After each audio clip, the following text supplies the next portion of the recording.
Hi everyone, good afternoon, boa tarde, bonsoir, Pascal. Today we have another webinar that will be in English, but before the webinar, I will say some words in Portuguese to our Brazilian students and to give some information to them. Boa tarde, pessoal. Então, sejam bem-vindos a mais esse webinar.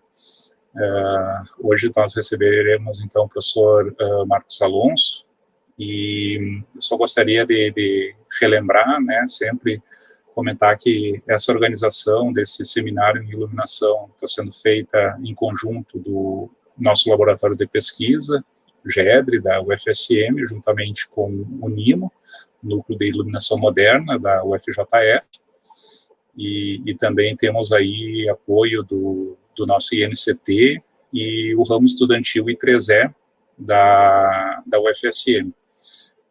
Também lembro a todos que nós temos certificado de participação, então aqui nas primeiras mensagens do chat tem o link para ser preenchido para quem quiser receber o certificado. So now let's turn to English again. And I will invite the professors Pedro Almeida and Henrique Braga to introduce our speaker today. And I will also put Professor Marcos in the screen too. So Professor Henrique, do you want to say some words?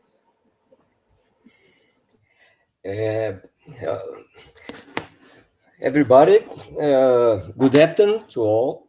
I'm going to say some words in Portuguese. I'm sorry for the audience that who doesn't understand this language, but a few words. Gostaria de agradecer novamente o professor Marco, né, por essa parceria, né, que muito nos alegra. Gostaria de mencionar, né, que o professor Marcos Alonso é um importante parceiro nosso também, né? Conheci o professor Marcos Alonso em 2005, já há 15 anos, mais de 15 anos, na Espanha, né? De lá para cá, a nossa interação tem só aumentado, né? E fico satisfeito, né, da gente estar participando dessa atividade, que supostamente ia encerrar hoje, mas, ao que parece, tem muita gente querendo fazer essas apresentações aqui devido à tamanha importância desse fórum, né, dessa organização feita pelo professor Marco Dalla Costa. Então, essas são as minhas palavras. Vou passar, então, para o professor Pedro Almeida fazer a apresentação do currículo do professor Alonso. Muito obrigado. Obrigado, Henrique. Good afternoon, everybody. I will make a brief introduction about the Professor Marcos Alonso's biography. So, José Marcos Alonso received the MSc degree and PhD degree with honors, both in electrical engineering from the University of Oviedo, Spain, in 1990 and 1994, respectively. Since 2007, he's a full professor of electrical engineering department of the University of Oviedo. Professor Alonso is co-author of more than 400 journals and conference publications, including more than 100 publications in high-reference journals. His research interests include lighting applications, DC-DC converters, power factor correction, resonant inverters, and power electronics in general. He is the holder of 8 national and international patents. Professor Alonso holds 9 IEEE awards. He serves as an associate editor of the IEEE Transactions on Power Electronics and IEEE Journal on Emerging and Selected Topics on Power Electronics. He was the chair of the IEEE Industrial Applications Society Industrial Lighting and Display Committee, the ILDC, for the term 2017-2018. Welcome, Professor Alonso. Thank you. Thank you very much for your kind invitation. It's a pleasure for me to be part of this webinar series.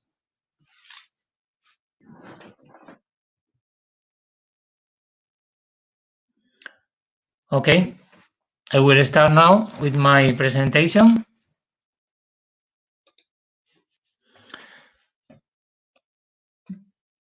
Today I'm going to talk about variable inductor operation and applications in power electronics.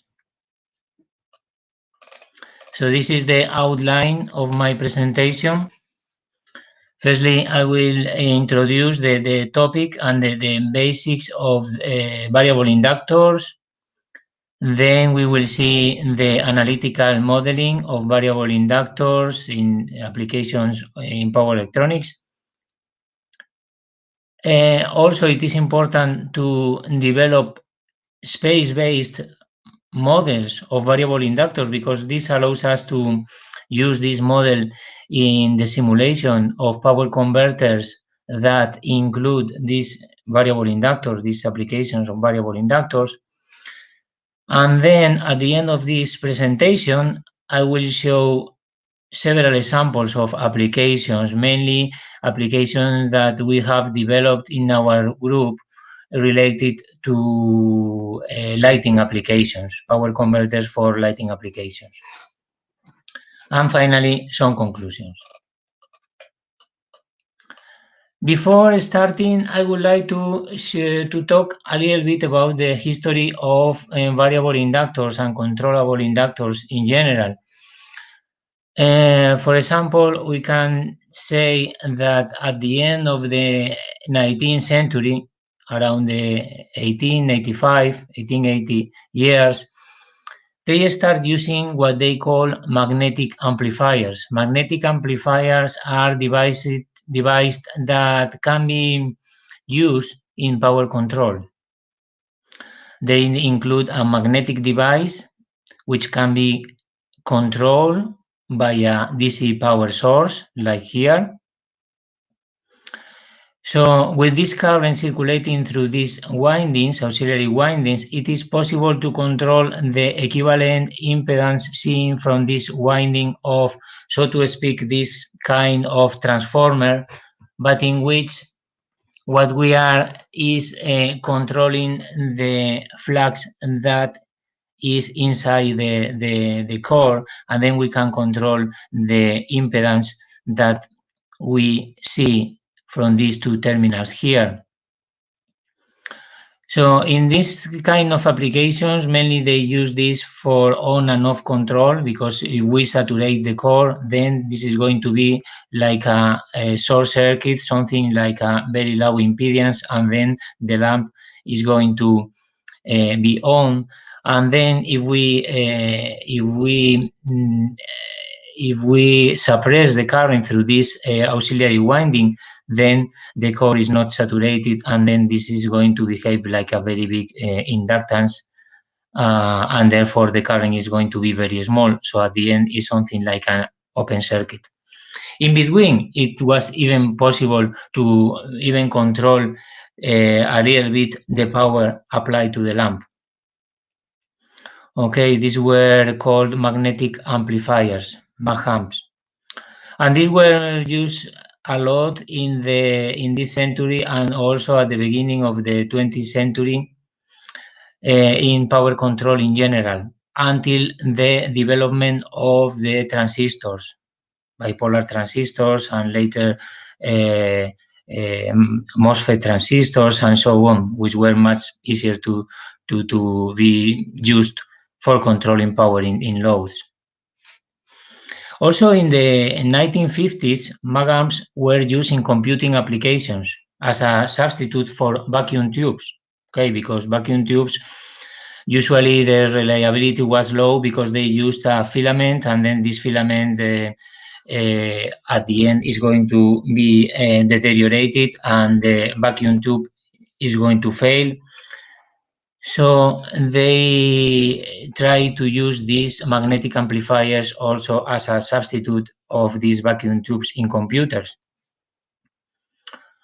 Then later in 1987, this is one of the first, I think, references in which variable inductors are used, not as magnetic amplifiers, only for controlling the flow of the power, but also to use the inductor as a variable in power electronics converters or in general in any application, electrical or electronic application. So Kieslowski introduces in 1987 the quasi-linear controllable inductor. This was published in the Proceedings of IEEE. Then in 1990, Bonanni published this paper, high voltage generator based on linear variable inductor, okay, in APEC. So this is one of the first applications of these variable inductors in power electronics converters, using transistors and electronic devices to control the flow of the power. Other relevant references, at least for me, are in 1993, Chuk published the magnetic regulator modeling in an IEEE APEC conference. Also is an interesting reference.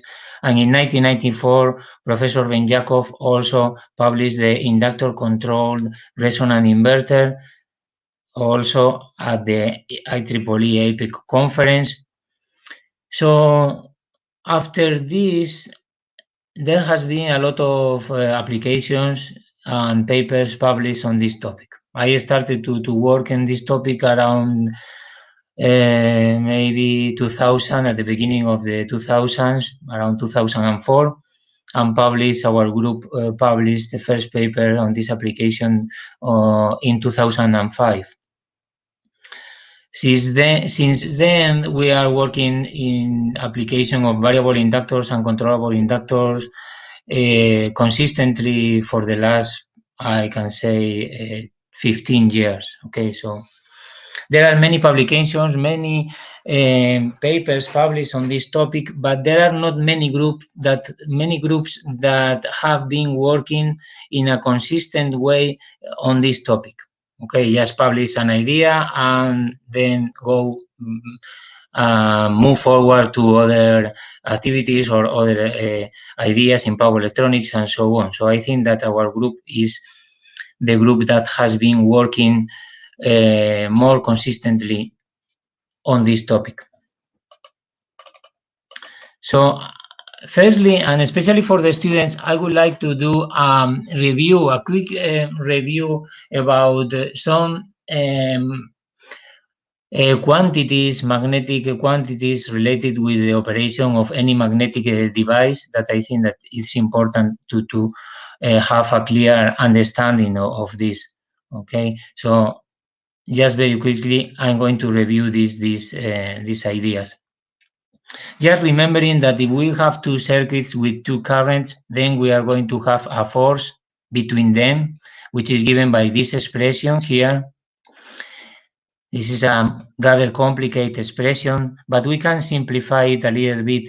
If we operate on this expression here, we can see that we can say that the force that is going to produce, to be between the two circuits can be expressed in this way. It can be expressed in this using this equation, and in this equation we can see that this factor here depends only on parameters that are relevant in the A circuit. Okay, is the force that the A circuit is doing to the B circuit. Okay, so this can be understood as a field, and then this is in reality what we call the magnetic field or the induction. Okay, so at the end the force is the current circulating through the circuit B times this integral. Okay, so here we have the definition of the magnetic field. Okay, and this is the expression that we can use to calculate this magnetic field, which is called the Biot-Savart law. Okay, very well known, of course. Just remembering other things like the magnetic flux through a surface. This is also very important. If we have a surface like this one, which is inside a magnetic field B with an induction B, the flux is the surface integral of the magnetic field times the dA, the differential vector corresponding to the surface. Okay, this is the definition of the flux, just to remember it. Okay, of course, if B is constant in all the surface, then B is going to get out of the integral, and then we have the typical definition of the flux, which is B times the surface of in which we are interested in calculating the flux. Also, the divergence of B is also important. Divergence of B is defined in this way, we know this, and also we know that the divergence of B is equal to 0, okay? So this is also important because if we apply the Gauss law, then we can say that also the flux of B through any closed surface is going to be equal to 0 because it's equal to the integral in the volume of the divergence. The divergence is always 0, so the flux is 0. So this means that the flux that is entering into the surface is the same as is always going out of the surface. Okay, so this is also important to remember.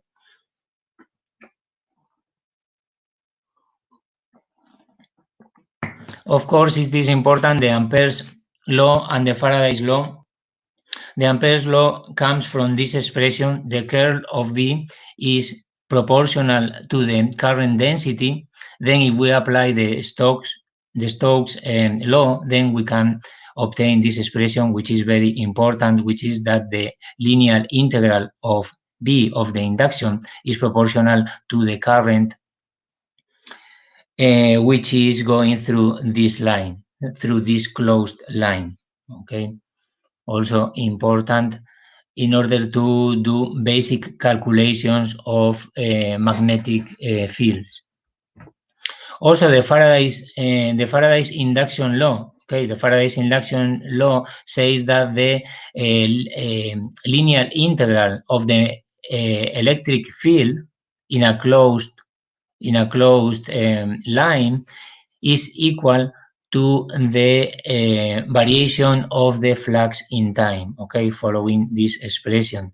At the end, this linear integral is equal to voltage. So we have this well-known expression for the Faraday induction law, which is that the voltage is going to be equal to the derivative of the flux linkage, okay?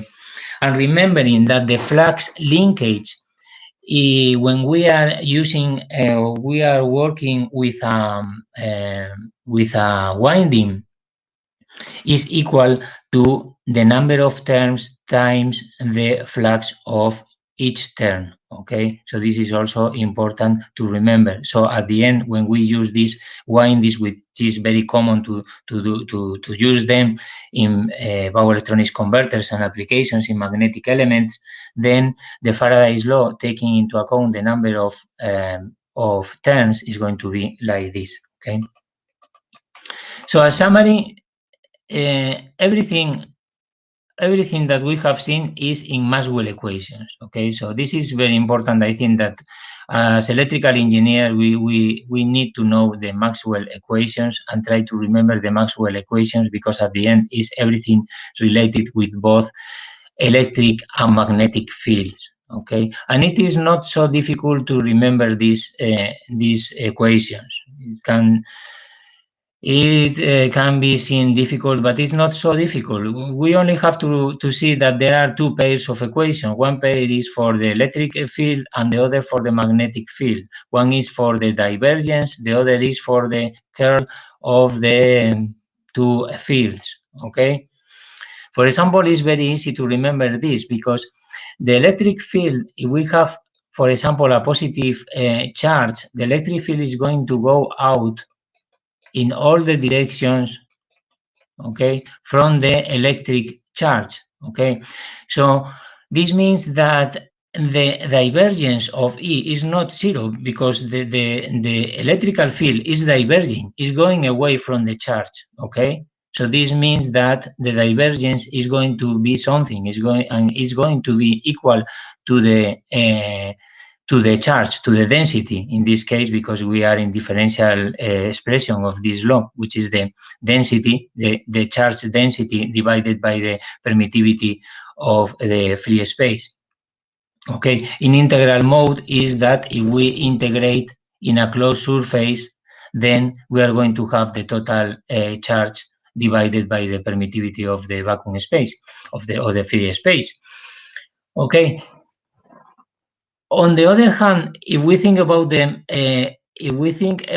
magnetic field, typically is generated by a dipole in which we have a north pole and a south pole, and then in these devices we have that the magnetic field is going out, okay, but then it's always coming back to the south pole, okay. It's always something like this.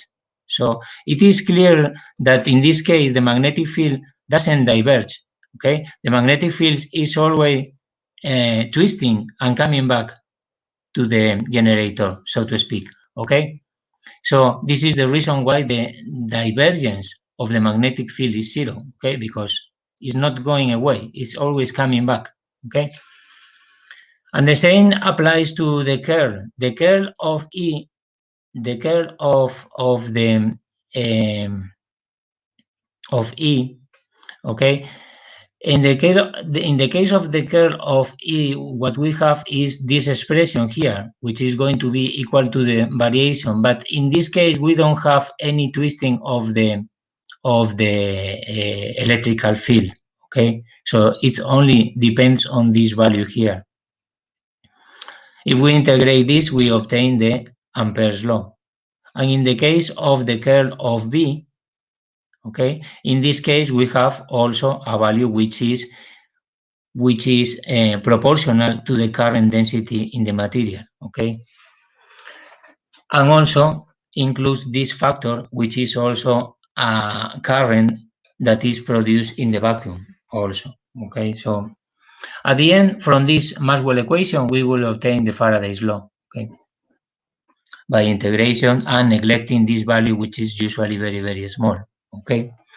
And then also for the students, I would like to remember that B is the magnetic field is a consequence of a moving electrical field or some of moving charges, okay. If we don't have a moving charge, if the charge is static, there is no magnetic field, okay. There is no possibility of having magnetic field.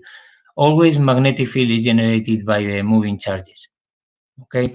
In fact, it can be demonstrated that B is an effect of the Einstein's theory of relativity, which is caused by the movement of charge. If we calculate the force between two charges that are moving with respect to a fixed observator, then we can demonstrate that in this force seen from the static coordinate system is going to include this factor due to the magnetic field. So the magnetic field is a relativistic effect of the electrical field in movement. So other important definitions, the mutual inductance between two circuits. If we have this circuit A with a current and then this circuit B, then the circuit A is going to generate a flux, this magnetic field. This field is going to generate a flux here through this circuit, okay? And then this flux that we can calculate with this expression is going to be proportional to the current of the original circuit, okay? And this constant of proportionality can be calculated with this expression here, mathematically, okay? And it is called the mutual inductance. And the mutual inductance, as we can see here in this expression, does not depend on any electrical parameter. It's It only depends on the geometrical parameters of both circuits, distances, and so on, okay? And also the mutual inductance that we are going to have in these circuits is symmetrical, so the mutual inductance of A with respect B is equal to the mutual inductance of B with respect A, and then we have the mutual inductance M for both of them. So if we want to calculate the flux of A given by B, then we have this expression. If we want to calculate the flux of B over the circuit A, we have again this expression here. So with this, we can obtain again using the Faraday's law that we have seen before. Then we can integrate in the circuit the electric field and obtain this expression. So at the end, what we see here is that the voltage that we are going to have, the voltage at the end that we are going to have in the circuit B, follow this expression here, is the mutual inductance times the derivative of the current that is circulating through the circuit A. The same thing happens with a circuit over itself. So if we have this circuit A with a current I, then it is going to generate also a flux, and this flux is going through the surface of the circuit. So at the end, we can say that the flux linkage is going to be proportional to the current, and this constant of proportionality is the self-inductance of the circuit. Okay, so then we have this expression again. We can integrate the electric field and then obtain the well-known expression that we know, which is the voltage is equal to the inductance times the derivative of the current. Okay. So now a little bit about magnetic materials, because magnetic materials are very important elements in variable and controllable inductors.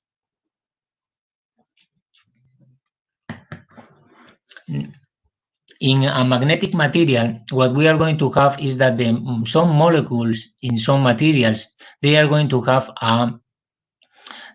behave like a magnetic dipole, and then they are going to generate a small magnetic field surrounding this dipole.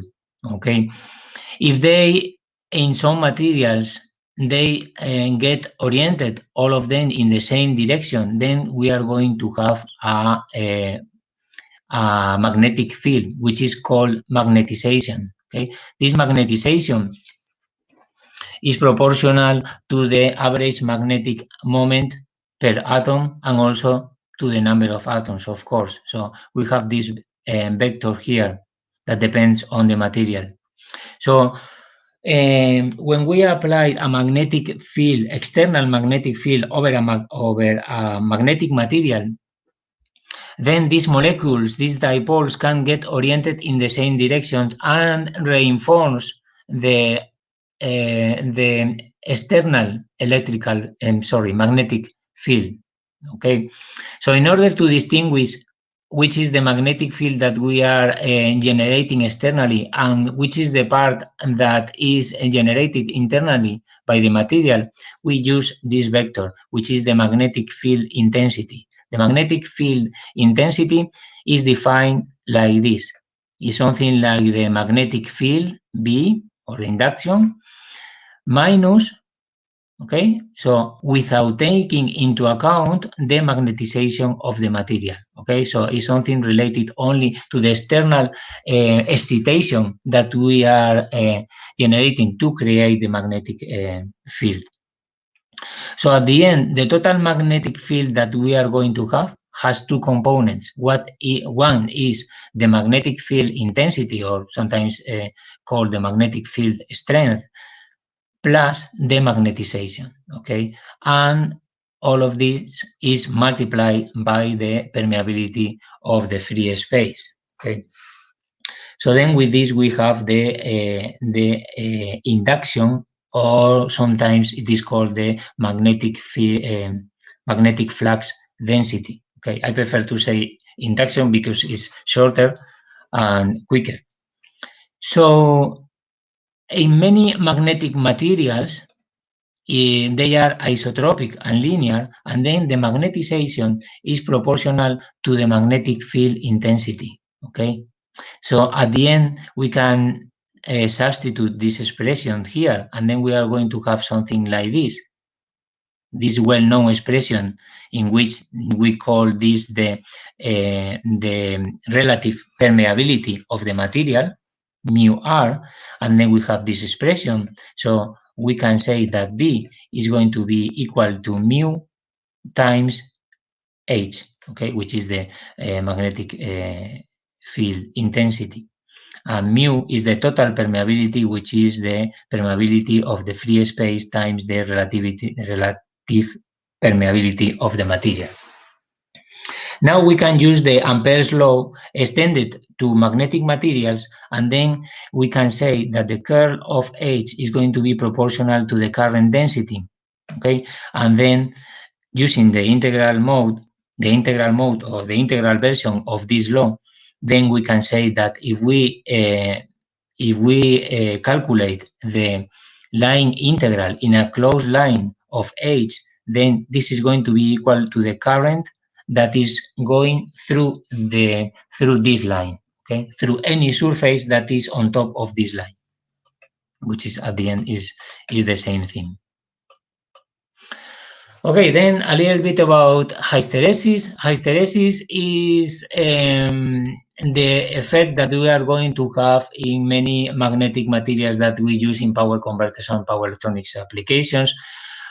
And we have seen previously here that B is going to be proportional to H and so on, because the material is isotropic and linear and so on. But at the end, mu is not really a constant.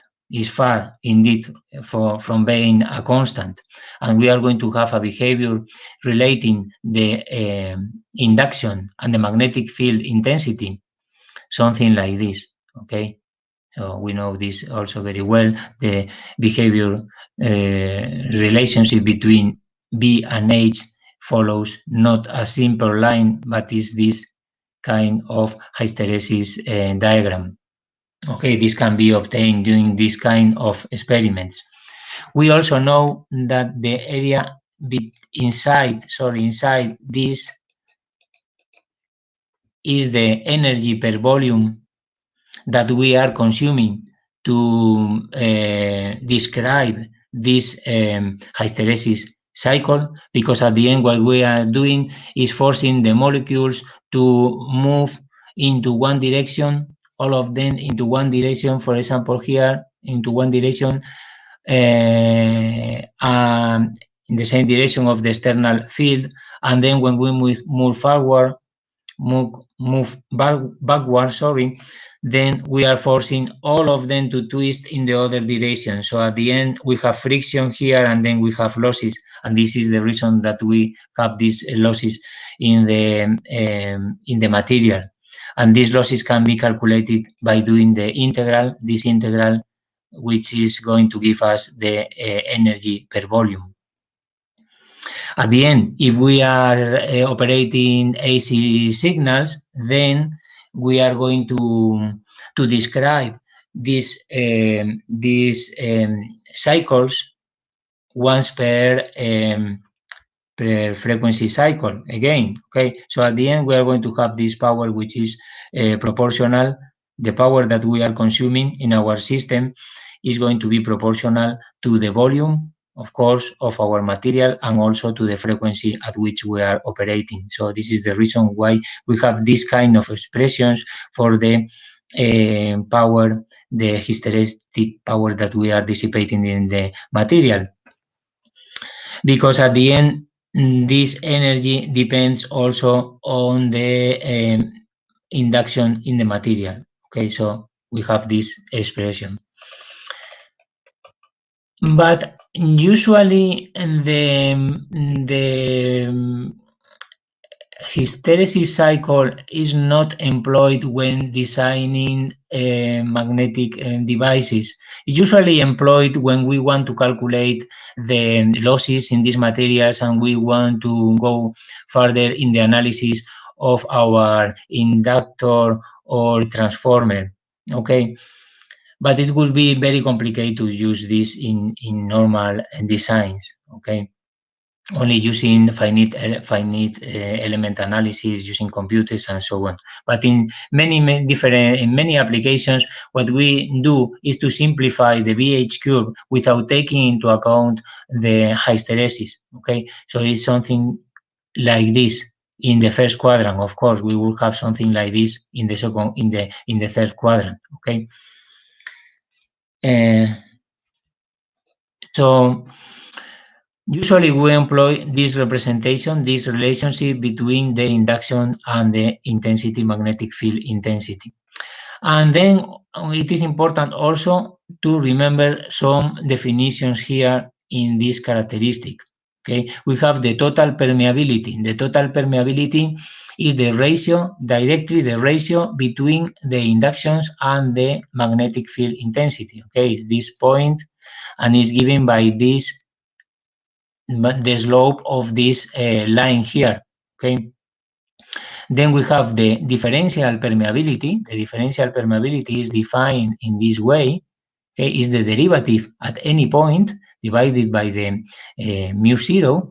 Okay, and then is equivalent to the slope of this line here at the operating point. Okay, differential permeability.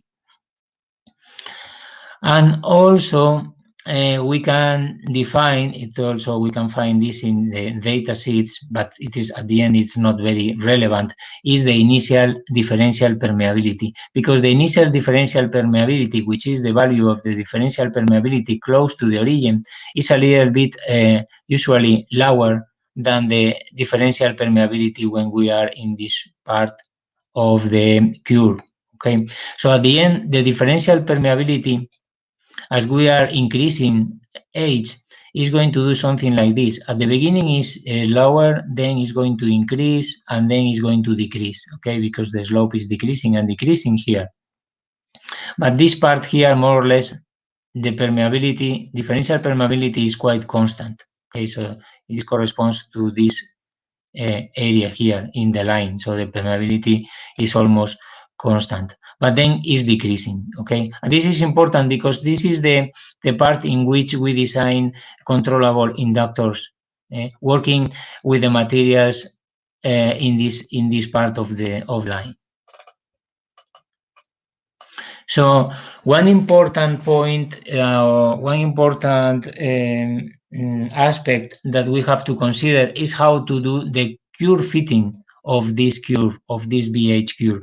Okay, and we can have many different possibilities in the literature. I am showing here only 3 of them, but there are other more complex, other that can also be used. For example, here is the rational function. Rational function is this relationship between B and H, okay, using, of course, a rational function. And then from this, we can calculate the total permeability and also the differential permeability with these expressions, okay. The tangent function is this one, using the tangent. So with this expression, we can also calculate both permeabilities.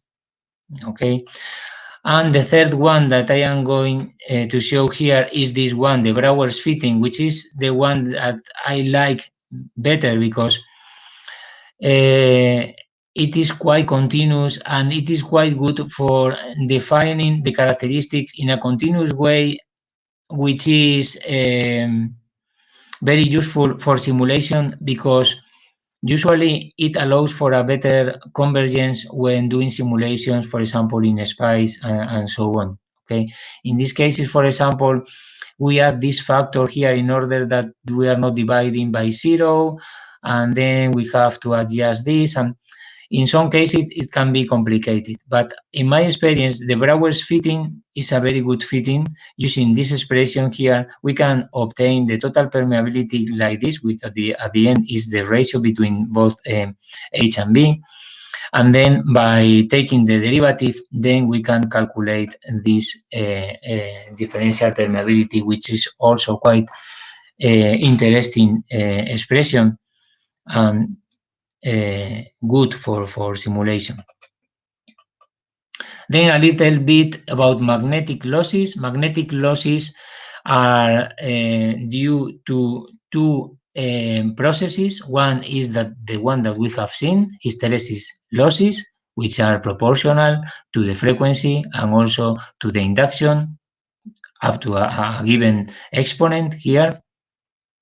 Okay, and then we have also the eddy current losses. Okay, the eddy current losses are losses that are due to the induced currents in the bulk material of the magnetic material. Okay, we have here the induction in this direction. Then this induction, because it is going to change in time, then because of the Faraday laws, is going to generate a voltage, an electromotive force, and then this is going to generate these currents in the material, and these currents at the end is going to have a resistance in their paths, and then we are going to have some losses. So we have this expression which is used to calculate this kind of losses, which is a constant again times the frequency to up to a given exponent, and also the induction.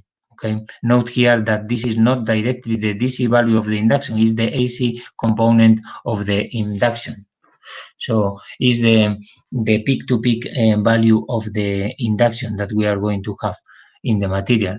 Of course, the DC component is not going to create losses because it's not going to describe the cycle, the hysteresis cycle, and is not going to create eddy current.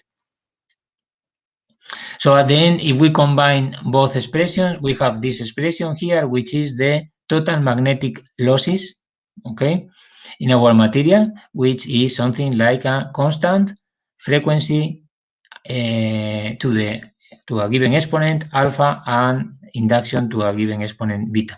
And then from using this expression and from the dataset of a manufacturer, if we take several points, then we can calculate these three values, and then we can get our own expression to obtain the value of the power, which is very interesting because we can use this expression then to optimize, try to optimize, and so on.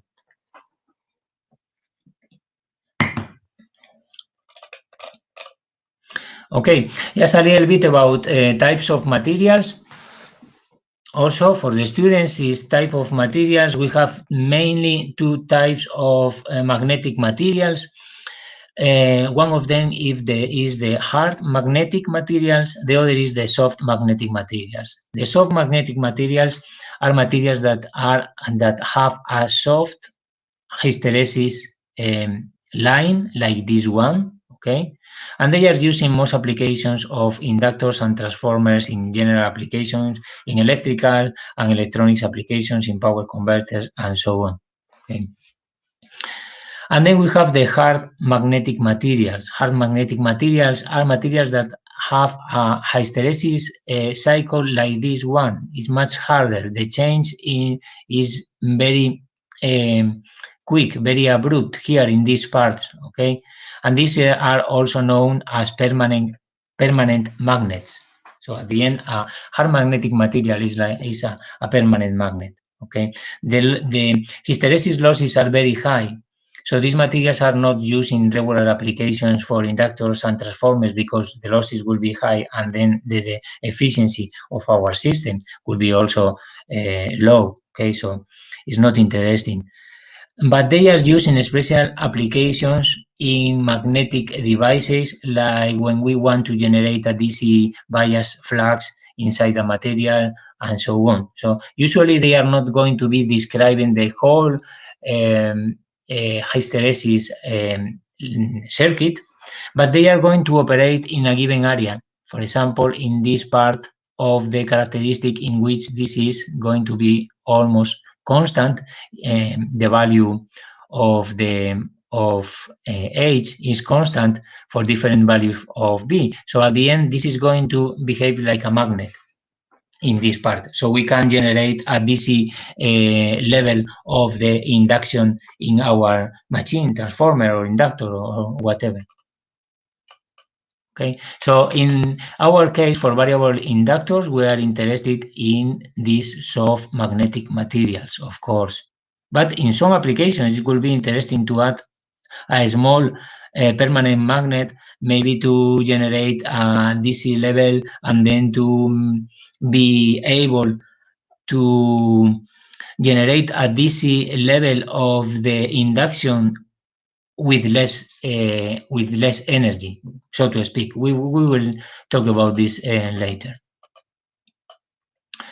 And then magnetic circuits, just remembering also a little bit about magnetic circuits. If we have an inductor like this one with a toroidal core like this, with N turns here and current circulated through the winding, then we can apply the law that we have seen before, which is the line integral of H equal to N(I), okay, the Ampere's law that we have seen before. So then, because in this toroidal element, H is going to be constant, we can take it out of the integral and we can do the calculations. H at the end is equal to B divided by the permeability, and then we can obtain the induction in this way. Okay. Also, if we know the induction, then we can calculate the magnetic flux, which is the induction times the cross-sectional area here, and then we can obtain this expression. And in this expression, we can see two things. One is that what is going to generate the flux is the current. Okay, this part, even the higher the number of turns that we are going to use, the higher the flux that we are producing, of course, is Ni. And then the rest of the expression is just geometrical. Okay, it only depends on the material, the permeability, only depends on the length and the cross-sectional area. Okay, so this is something that depends only on the material and the dimensions of our core. So we can see that the flux is something like a force, which is the magnetomotive force, N times the current, divided by a parameter which depends only on our core and the dimension of our core, which is called the reluctance. Okay, so then we can define the magnetomotive force and then the reluctance, and then we can say that the flux is going to be F divided by R. Okay. So this is really interesting. Even we can calculate the inductance, the self-inductance that we have here in our circuit, which will be equal to the flux divided by the current, as we have seen before in the previous slides.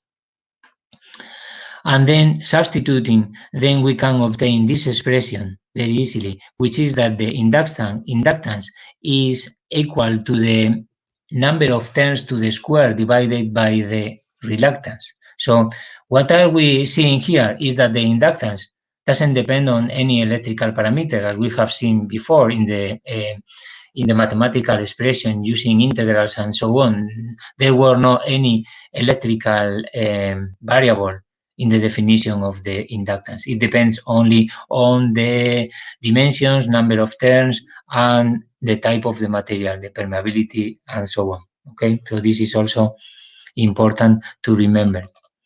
And then once we have seen this, we can see also that there is some kind of analogy between flux, magnetomotive force, reluctance. This remember something like the Ohm law. Okay, so we can see that we can establish an equivalence between electrical circuits and magnetic circuits.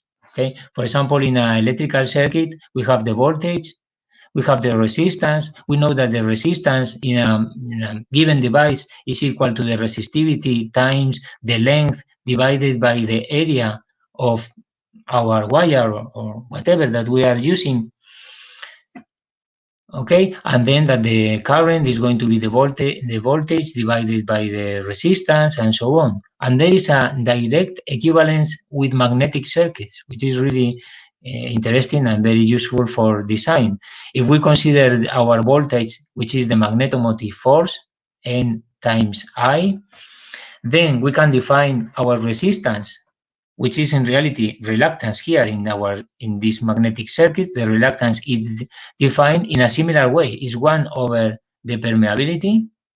Okay, I call this here the impermeability because it's the reverse of the permeability, so it should be something like impermeability times the length divided by the cross-sectional area, the length of our core and the cross-sectional area, totally equivalent to the resistance. Okay, and also then the flux, which is going to be like the current, which is circulating in our magnetic circuit, is going to be equal to the magnetomotive force divided by the reluctance. Okay, so the same laws applies in both circuits. Even if we include an air gap in our device, in our inductors, we cut here the toroidal core and create an area with air here, or with this dimension, G. Then we can establish this equivalent circuit in which we have the magnetomotive force, the reluctance of the core, okay, the reluctance of the air gap, and then we can say that the flux that we are going to generate is equal to the magnetomotive force, Ni, divided by the addition of these two reluctances, as if they were resistances. Okay, so at the end, we can use in an equivalent way all these definitions in these circuits, electrical circuits, also for magnetic circuits. Okay, this will be the definitions for the reluctance of the core and the reluctance of the air gap. Of course, in the case of the air gap, is the length of the air gap divided by the permittivity of the material of the air gap, which is the air, and the area, which is similar, more or less, the area of the core, because at the end, the magnetic field is circulating through the core and through the similar area of the air.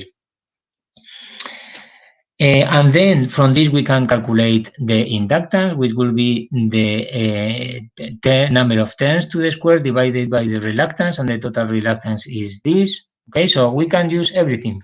Even in this case, when we have an air gap, usually the reluctance of the air gap is going to be much higher than the reluctance of the core, because we have here μ0 and we have here mu, which is the permeability, the relative permeability times μ0. So this is going to be something maybe in a ferrite, for example, 2000 times higher than this. Okay, so this is something 2000, or say in an order of 1000 lower than this value. Okay, so usually even we can neglect this value, RC, and then say that the inductance is going to be something like this, which is curious because at the end we are using a magnetic material, but the inductance doesn't depend on the magnetic material. It does only depend on the air gap, okay? On the air gap that we are including in our core, okay? But we cannot do this if we don't have core, okay? So because we need to concentrate the magnetic field inside a given part of the space, okay, which is the core, to achieve this, okay? And at the end, we can say also that the energy is going to be almost in the air gap. All the energy is going to be stored here, because the energy we know that is 1 over 2 the inductance times the current to the square. So at the end, the inductance is in the given by the air gap, so the energy is going to be in the air gap. Okay, And another important definition, it could be this, which is the DC and AC inductance. The DC and AC inductance, it is also important because we have to distinguish very well what is the DC inductance and the AC inductance. Okay.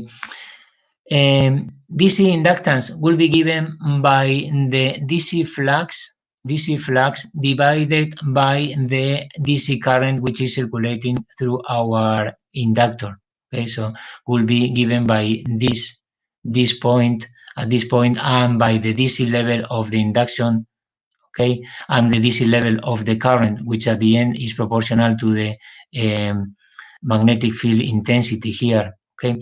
On the other way, the AC inductance, when we have a current like this, in which we have a ripple superposed to the current, is given by the ratio between the AC component of the flux and the AC component of the current. Okay, so this is what we call the AC inductance. Okay. So we have to distinguish very well between these two inductances, because we are going to use this when operating variable inductors. The DC inductance, in reality, DC inductance is not very useful, because if we apply the definition of the DC, strictly the definition of the DC inductance in DC current, the DC current at the end has no derivative, so the DC voltage is going to be zero. So this is not very useful. Usually, what we are interested in many power converter applications is in the AC operation, and then this is given by the relationship between the AC voltage and the AC current, which is given by the AC inductance. Okay, so this is also important to remember.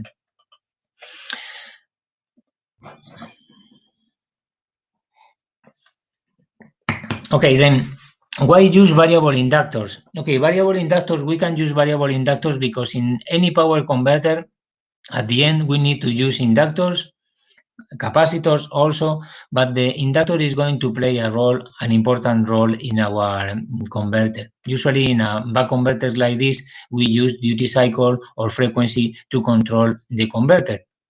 Okay, but at the end, the current, for example, like this one, the ripple of the current is going to be dependent on the inductance.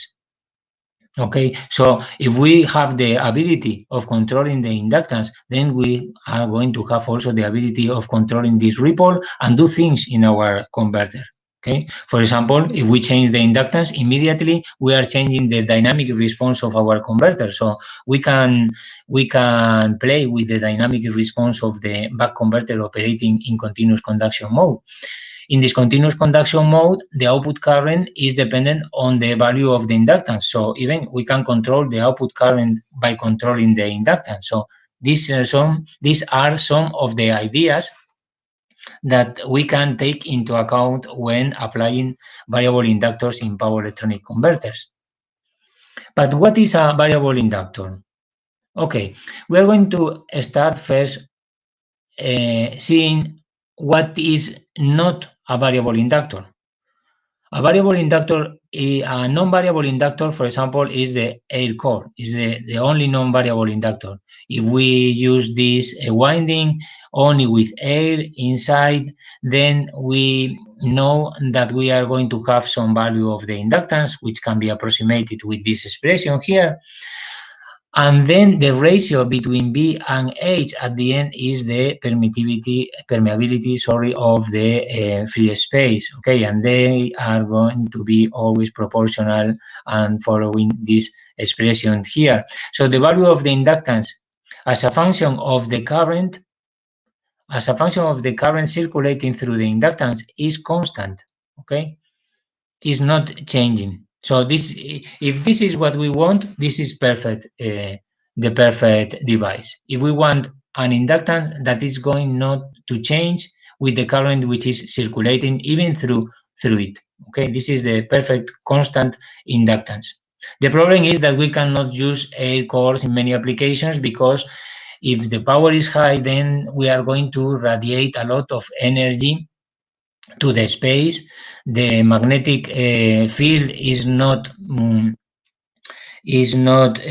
concentrated in a given volume, which will be the magnetic material in other situation, and then we are going to have a lot of noise and problems in other equipment surrounding this device. So what is a variable inductor? These are possibilities in the literature that we can find for variable inductors. For example, the tapped inductors. Tapped inductors is just doing a coil with several taps, and then by moving this switch, then we can select the value of the inductors that we want. We have a value here, higher value here, higher value, and so on. Okay, but this requires the implementation of a selector switch here. It could be mechanical in some applications. For electronics application, it could be a MOSFET, using MOSFETs or so on, but it is difficult, but we need a bidirectional switch, so it's complicated to implement this kind of solutions, and it will require a lot of components and so on. So this is not very, very practical. Other possibility is to use variable inductors based on moving cores. This is also very used in telecommunications equipment. Then we use this device in which we have our inductance here on a plastic former, and then with a ferrite slag, then we can introduce the magnetic material more or less inside of the plastic envelope, and then of course we are going to have a change on the inductance. But again, this is mechanical. It's not easy to be controlled in an automatic way. So we need a screwdriver, a motor, or something like that. So this is only used in cases in which we are going to adjust the value of the inductance, and then we are not going to change it anymore. Okay, like in many telecommunications equipment. Then we continue. What is a variable inductor?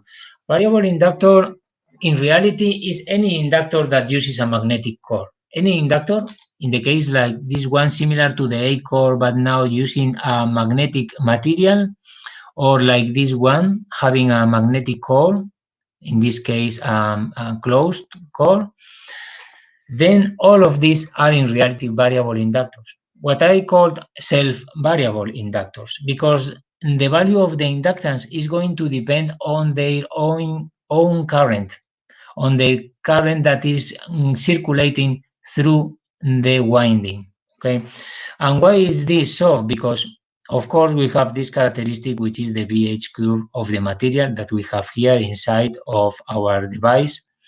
And then because if we are increasing the current, we are moving, so we are going to change this value of the differential permeability. Okay, in a buck converter, we can operate here in this point. We have a given ripple, and then we are going to operate around this point. But if we increase the DC level of the current, then we are moving forward, and then the permeability is going to decrease, and it's going to be close to the closer and closer to the permeability of the free space. So we cannot neglect it anymore. So at the end, what is happening is that the value of the inductance is more or less constant in this part, because we are operating in the linear part.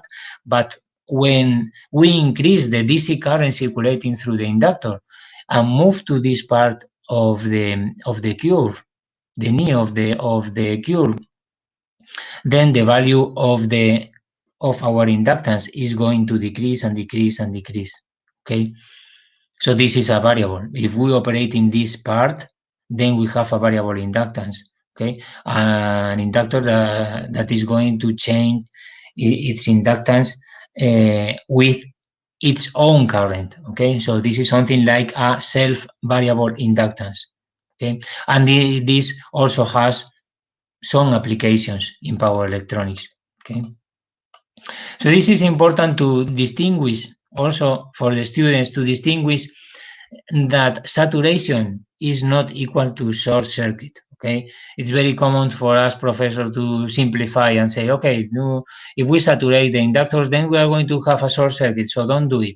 Okay, this is not true. When we saturate the core, or when we go close to the saturation of the core, what we are going to have is a decrease of the inductance, a decrease of the impedance. Of course, if this decrease is very, very high, then the impedance is going to be very, very small, and then the current is going to be very high, okay? But this is not a short circuit, okay? It's an impedance that is decreasing and decreasing, and then the current is going to be increasing and increasing, okay? The effect at the end it can be something similar to a short circuit, because we are going to have a very high current in some circumstances, but okay, in reality is an inductance. Okay, then continue with the definition of the variable inductor. We know now that if we have this type of core or this type of core, then we increase the current and we are going to have something like this. Okay, so the inductance is a function of the current which is circulating through the inductor. Okay, circulating through the inductor. So in this case, if we apply the Faraday law here, the voltage is the derivative of the flux linkage, okay, which is the N times the flux. So the flux linkage is going to be the inductance times the current, by definition, because we know this. But this inductance depends on the current. So we cannot take out the inductance of the integral, okay, because this depends on the current, and the current it depends on time, so we cannot take this out. Only we can take this out if we operate in this area here, okay. So we have to do the derivative, and then we would obtain this expression here. We can operate a little bit and then obtain something similar like a regular inductor, in which we have now here, which is called the effective inductance times the derivative of the current, okay? And then we employ this expression here, where the effective inductance is given like this: the inductance as a function of the current times the derivative of the inductance with the current. So you can see that this is a little bit complicated expression, but it's like this. We cannot say wrongly that we are going to have only this, which is that we can think of in a first glance to this. Okay, we have this inductance, then we are going to have this expression for the voltage. No, okay, we have to take into account these other things. But at the end, this expression here, it can be demonstrated that is equivalent to the AC inductance, or the small signal inductance that we have defined previously. Okay, but we are not going to see this into detail. This kind of variable inductors has been used successfully in many power electronics applications, for example, in power factor correction, maximum power point tracking, in photovoltaic applications, voltage regulations, and so on. One of the researchers that work with this type of devices, variable inductors or set variable inductors, is Professor Hurley. And Professor Hurley used this in many applications, and you can find more information in his book here. And he has made a very relevant contributions to the application of variable inductors in power electronics. So now controllable inductors. Controllable inductors is different to a variable inductors. Variable inductors is a general definition, any inductor that can vary its value, but controllable inductor is something more. Controllable inductor is an inductor in which we can control the inductance by using an electrical parameter from outside of the inductor. Okay, it's not depending on its own current, it's depending on an external current or voltage, depending on what we are going to do. And then with this electrical parameter, then we can control the value of the inductance. Okay, so this is different. Of course, its own current can also affect to the value of the inductance. Okay, but we mainly want to control the inductance using this external current. So how to make a controllable inductor? Controllable inductor can be made in several ways. One way that we can think of is that because at the end, the value of the inductance depends on the permeability of the material, as we have seen in the expression before. Here we can see again the expression, okay, that we have seen. These are the reluctances. So this part is constant, but this part here is variable because we have this factor which is the permeability of the material, and the permeability of the material depends on the operating point inside the side of the BH curve. So if we move this operating point from the linear region in which this is more or less constant and move forward to this part in which we are going to decrease the value of the permeability, then we are going to have a change in the inductance, in the AC inductance that we are going to have. Okay, imagine that we are going to have a current, DC current, and superposed with DC current, we are going to have the AC current and then the AC flux.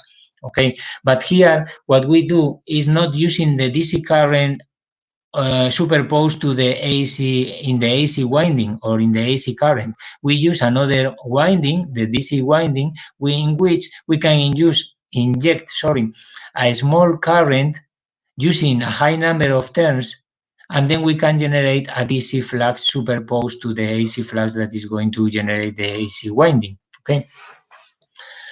And then with this, we can modulate the value of the inductance here.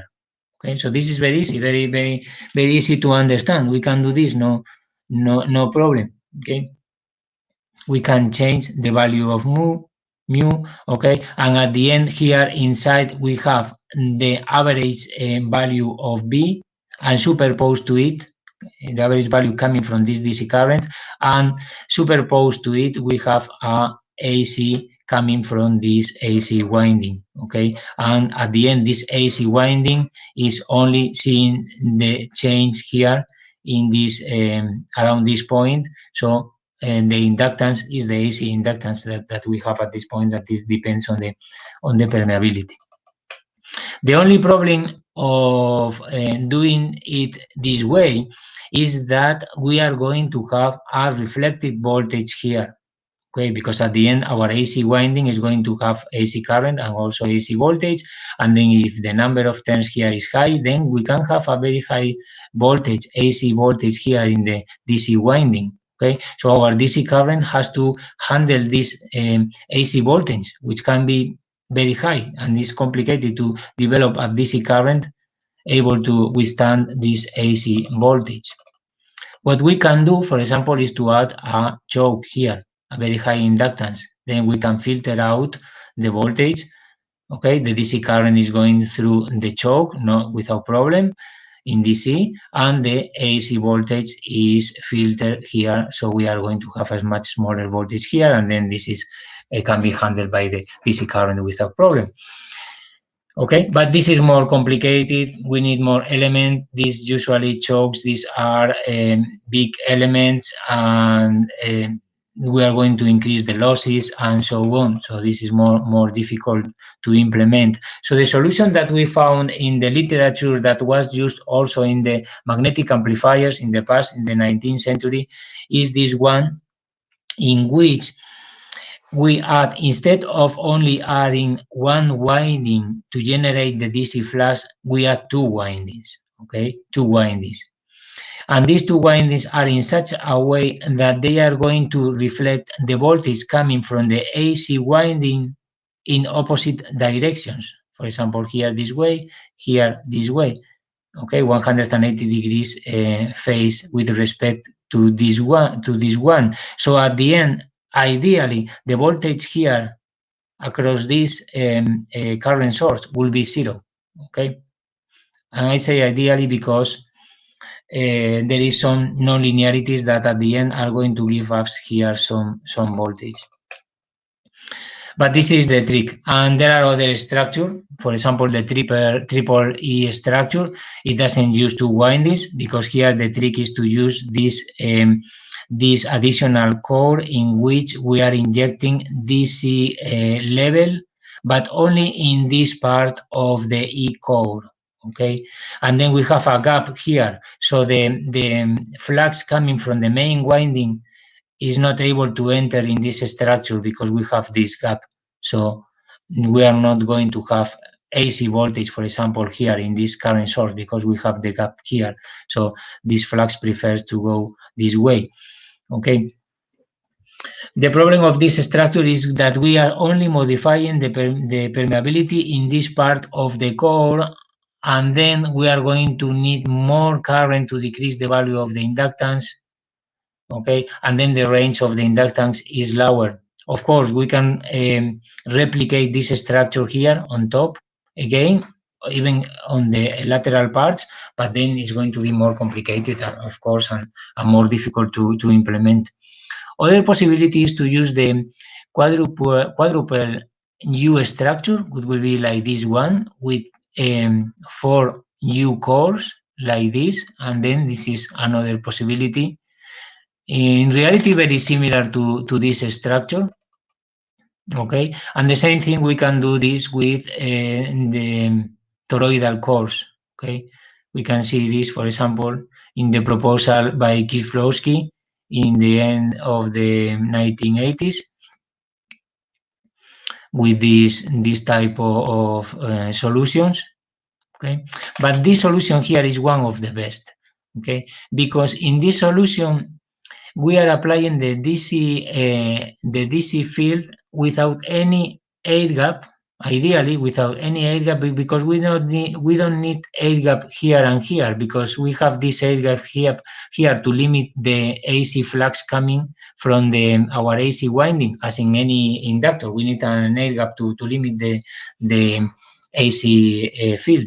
Okay, and then the less the reluctance we have in our DC pad, the less the current we need to go and modulate the permeability and go close to the saturation of the material. So we can save energy here. In this other structure, we have always air gap in the DC paths of the flux, and then we need higher current to saturate and to go close to the saturation area. Okay, I think I'm going to need some more time, but I think I'm going to be more quickly in this last part, so we are not finishing too late.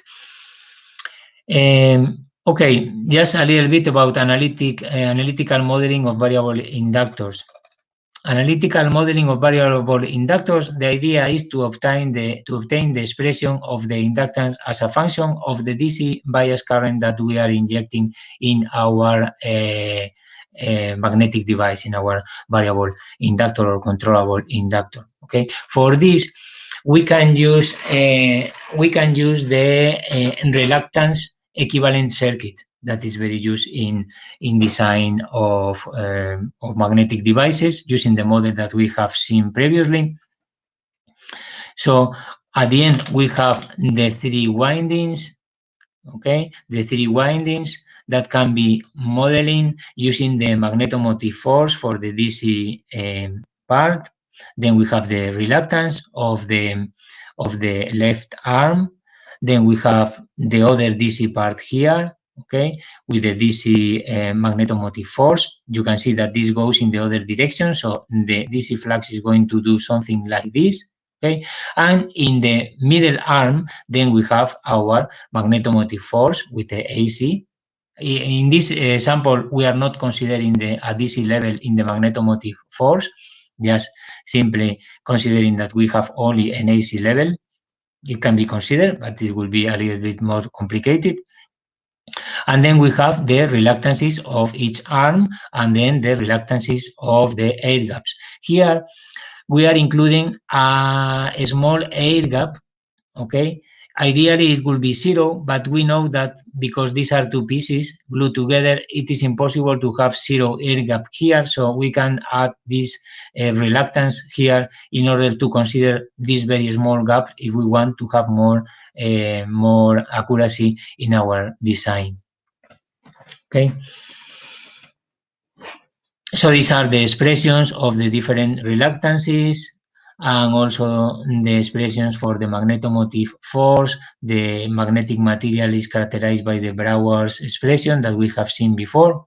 Okay, you know, you can see here that the reluctances of the core, which is here, the core of the center, which is here, depends on the permeability, and the permeability depends on the induction, and also the reluctance of the external arms depends on the permeability and the induction. The reluctance of the air gaps is constant. It doesn't depend on the permeability or on the induction. So at the end, what we have here is a linear circuit. So in a linear circuit, we can use the superposition law, and then we can analyze on one side the DC level that we are going to have in all the structure, and on another side the AC level. Okay, so the DC equivalent circuit is going to be something like this. Okay, and this, because this is totally symmetrical, even if we have no air gap here, because of symmetry, the DC flux is going to circulate only in this way. Okay, so okay, it's going to have like this. So then we can calculate the different fluxes. The flux here in the central arm is 0. The other is given by these very, very simple expressions. And then we can calculate the flux that is circulating like this with this expression, in which we can see that it depends on this permeability as a function of the DC level of the induction. Okay, this is very important, because in order to analyze how is going to behave our inductor, variable inductor, the first step is to calculate the value of the DC level of the inductance that we are going to have in any part of the device. Okay, in the 3 arms of the device. The DC value is the 0 in this part, and it has a value here in this direction, and the same value here in the other direction. Okay, so we only have to solve this, and then we get this expression here, in which, as you can see, it depends only on the DC value of the induction and on the current. We can solve this expression. It's very easy. We can use a mathematical program to do it, or even if we want to do a sweep, for example, in BDC, we can obtain the values of IDC directly. Okay, and if we want to know the value of BDC for a given value of IDC, then we need to solve the equation. Either way is possible to do it. And then once we have calculated this, we can calculate if we want, we can calculate the DC inductance with this expression, and then with this value of the DC inductance, we can obtain the effective inductance of the winding, and use it for this definition. But there is other ways to do this. It's not necessary to do like this. It is possible to do this also from the AC analysis, as we are going to see later. Okay, this is something that we developed later, and we can demonstrate that this effective DC inductance is equivalent to the AC inductance. Okay, as I have said before. So with the previous circuit, we obtain the DC level of the inductance, and then with the AC circuit, we can calculate the value of the inductance seen from the main winding. Okay, and for this, we use the AC equivalent circuit. The AC equivalent circuit is similar to the DC equivalent circuit or to the original circuit, but here we are considering only small signal variations of the flux, okay, and also of the magnetomotive forces, and also the small signal values of the reluctances, okay. This is something very similar as we do when we analyze an audio amplifier. We have the DC operating point, and then we have the AC surrounding this DC operating point, and you use the AC parameters of the transistor. Okay, it's the same thing. So here we use the small signal reluctances. Okay, the small signal reluctances, which at the end has the same expression, but using the differential permeability of the material here. Okay, the differential permeability for the reluctances corresponding to the magnetic material. Okay, here we are not using the total permeability, but the differential permeability. Okay, in this element depends on the DC level. Okay, because there is a DC level circulating on the outside part of the structure. In the central part depends on the DC level on the central part, which is 0. Okay, so this is the permeability at the origin of the VH curve. Okay, so we can calculate this. This is constant then, but this is not constant. This depends on the DC level of the inductions, which in turn depends on the DC level of the current. Okay, so this relationship between DC level of current and induction is given by this expression here. So when we have solved this, then we take these values into these expressions, and then we can calculate the flux, the AC flux that we are going to have in this structure by solving this circuit, which is extremely easy. Okay, and is directly substituting in this expression. We don't have to do anything else, just taking the values that we have obtained from the DC circuit, substitute here, and then we obtain the value that we are going to have for the AC flux. And also from this value, we can calculate the value of the AC inductance in the primary winding, okay, in our winding that we want to study. Okay, so it is relatively easy to do this. Okay, and this similar analysis can also be done to calculate the AC inductance of the auxiliary winding. Okay, just very quickly, this is an example that also you can find in the literature for this inductor. Then solving this expression. Okay, solving this expression, we can calculate VDC and IDC and then obtain this characteristic here. Okay, the DC flux as a function of the DC flux density, okay, which is the induction as a function of the DC bias current. Okay, so we can see that this would be at the end the similar to the VH curve, okay, but this is the DC as the DC induction as a function of the current that we are injecting in the bias current, in the bias winding, okay. And then the DC inductance could be something like this for the value of the DC inductance directly, and the effective inductance, DC inductance, we need to do this calculation, and then we would obtain something like this, okay. In this analysis, we did it this way, but it is possible to use the AC circuit also to calculate at the end the AC inductance of the DC winding, okay, which is something like the small signal inductance of the DC winding, which is equivalent to the to this parameter here. For this, I would like also to recommend also to the students this kind of mathematical programs. I like it very much. This is the WinPython.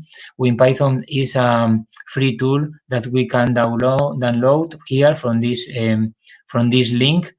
It's very easy also to use. It's based on Python and very powerful to do this kind of calculations. Okay, so we can see here how we can define everything, and with very few lines we can solve all these problems. For example, here we have the definition of our equation that we want to solve, Bx minus this expression that we have seen, and using this function fsolve, then we can solve this expression for a given range of the current, which is defined here in this array, which is going from 0 to 0.51 amperes in steps of 10 milliamperes. Okay, so we solve, and then once we have the values of BDC and IDC, it's a matter of substituting in this expression to calculate the VAC, the flux if we want, and also the LAC that we are going to have. So it's really, really simple. And then by plotting, then we can obtain the characteristic, and here is a comparison with the simulation results. Okay, and this will be for the part of the AC circuit. So it's as we have seen before, is just a matter of substituting, solving this circuit, and obtaining the AC component, which is calculated by the magnetomotive force divided by the reluctance, the total reluctance that is seen from this source here, and then the AC winding inductance is the total flux linkage divided by the current. So we can calculate here, for example, the AC flux density that we are going to have for an AC current of 1 amperes or for an AC current of 6 amperes. Okay, we can see here that the maximum value, for example, AC at 6 ampere is 70 millitesla, and here is 10 millitesla. Okay, so this is small compared with the values in which we are moving inside the VH curve, in which we are moving from 0 to 400 millitesla. Okay, so we can consider this like a small signal. So this kind of analysis is valid in this case. Of course, if the signal is very big, the AC signal is very, very big compared with the DC level, then we enter in nonlinear mode, and then the analysis that we will have to perform will be different. Okay, but usually in power electronics applications, we want to have a small amplitude of the AC flux and flux density, because we want to decrease the hysteresis losses and so on. So this is usually valid for usual applications. Okay, and this would be the inductance of the winding as a function of the DC bias current, of the current, DC current that we are injecting in our DC winding.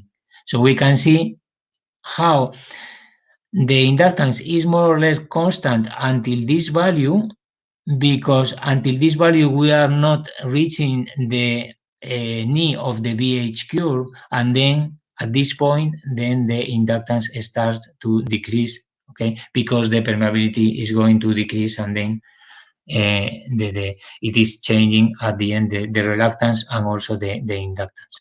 Okay, so we can control the value of the inductance.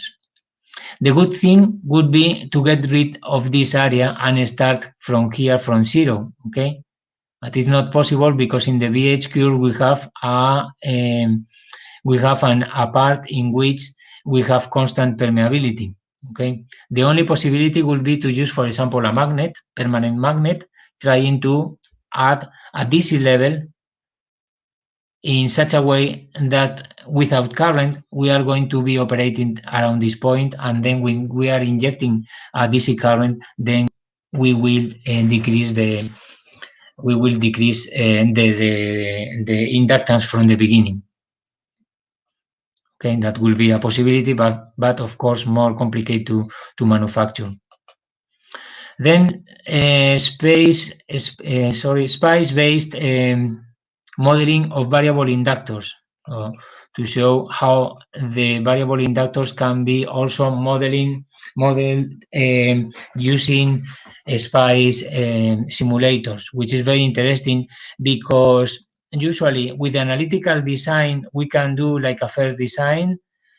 And then if we want to check, for example, other things like if we increase the AC components, what happens because we are going to have nonlinear operation, or even we can include this model with our power converter and simulate everything in our power converter and so on. So this is also very, very interesting. Okay, in order to simulate variable inductors, we have two possibilities. In principle, we have one possibility, which is use finite element analysis. Okay, this is highly accurate, but it is also time consuming. We need a lot of time to develop the model, then the simulation takes time, sometimes it fails and so on. So this is for people who likes finite element analysis. I don't like that very much. I prefer to do simulations quicker, even if I'm going to have less accuracy. And also, SPICE simulation is better because we can implement very quickly our model in our power converter and do all the simulation together, which is much more complicated to do if we use finite element analysis. Okay, so some previous works, for example, Professor Ben Jacob in 2005 developed this model of variable inductors, also based on SPICE. Also in PSIM, we can obtain some models and some components to model our devices, magnetic devices. Okay. The problem is that it is difficult to work with it because it's not very open, so we don't know exactly what is the equation that they are using here, and it is difficult to adjust and so on. Okay.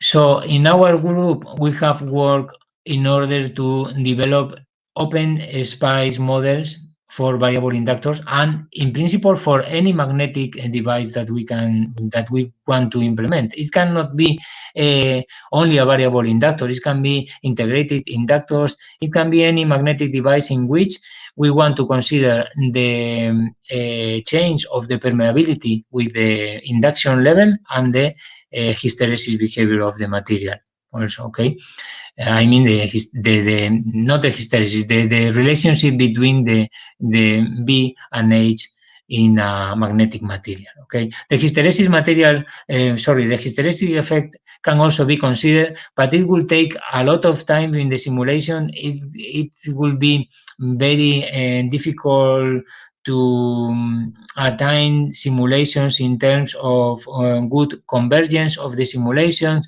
So at the end, in my opinion, it does not provide so much insight in the behavior of the inductor. So it is not so interesting. Of course, we have to consider hysteresis in order to calculate losses and so on. But in order to, at the end, to represent quickly and effectively the behavior of the inductance as a function of the bias current, I think doesn't pay off at the end to include the hysteresis behavior. Okay, so how to implement these models? The implementation of these models is at the end quite straightforward because we only have to think about the equivalent reluctance circuit that we have here. So it will be something like implementing this circuit. Okay, what do we have in this circuit? At the end, we have these elements that we need to implement our circuit. We need constant reluctance elements like air gaps or non-magnetic materials that we want to include in our structure.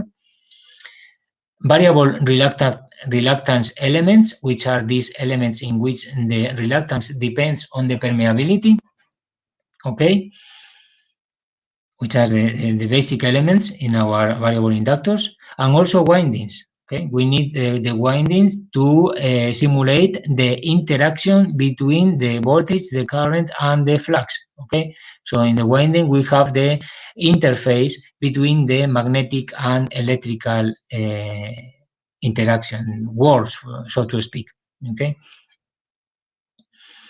Okay.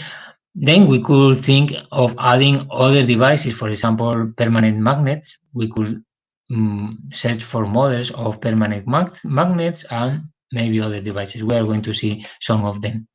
So constant reluctance element is very easy to implement because at the end in space is in space is like resistance.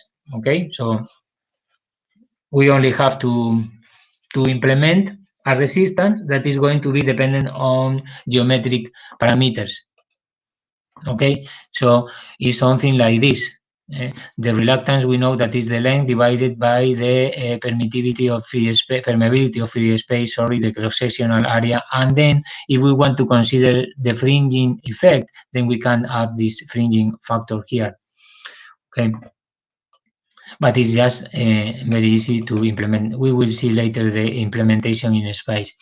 The variable reluctance element is also easy to implement because at the end is like a resistance in which we need to take into account that this resistance is going to depend on the permeability.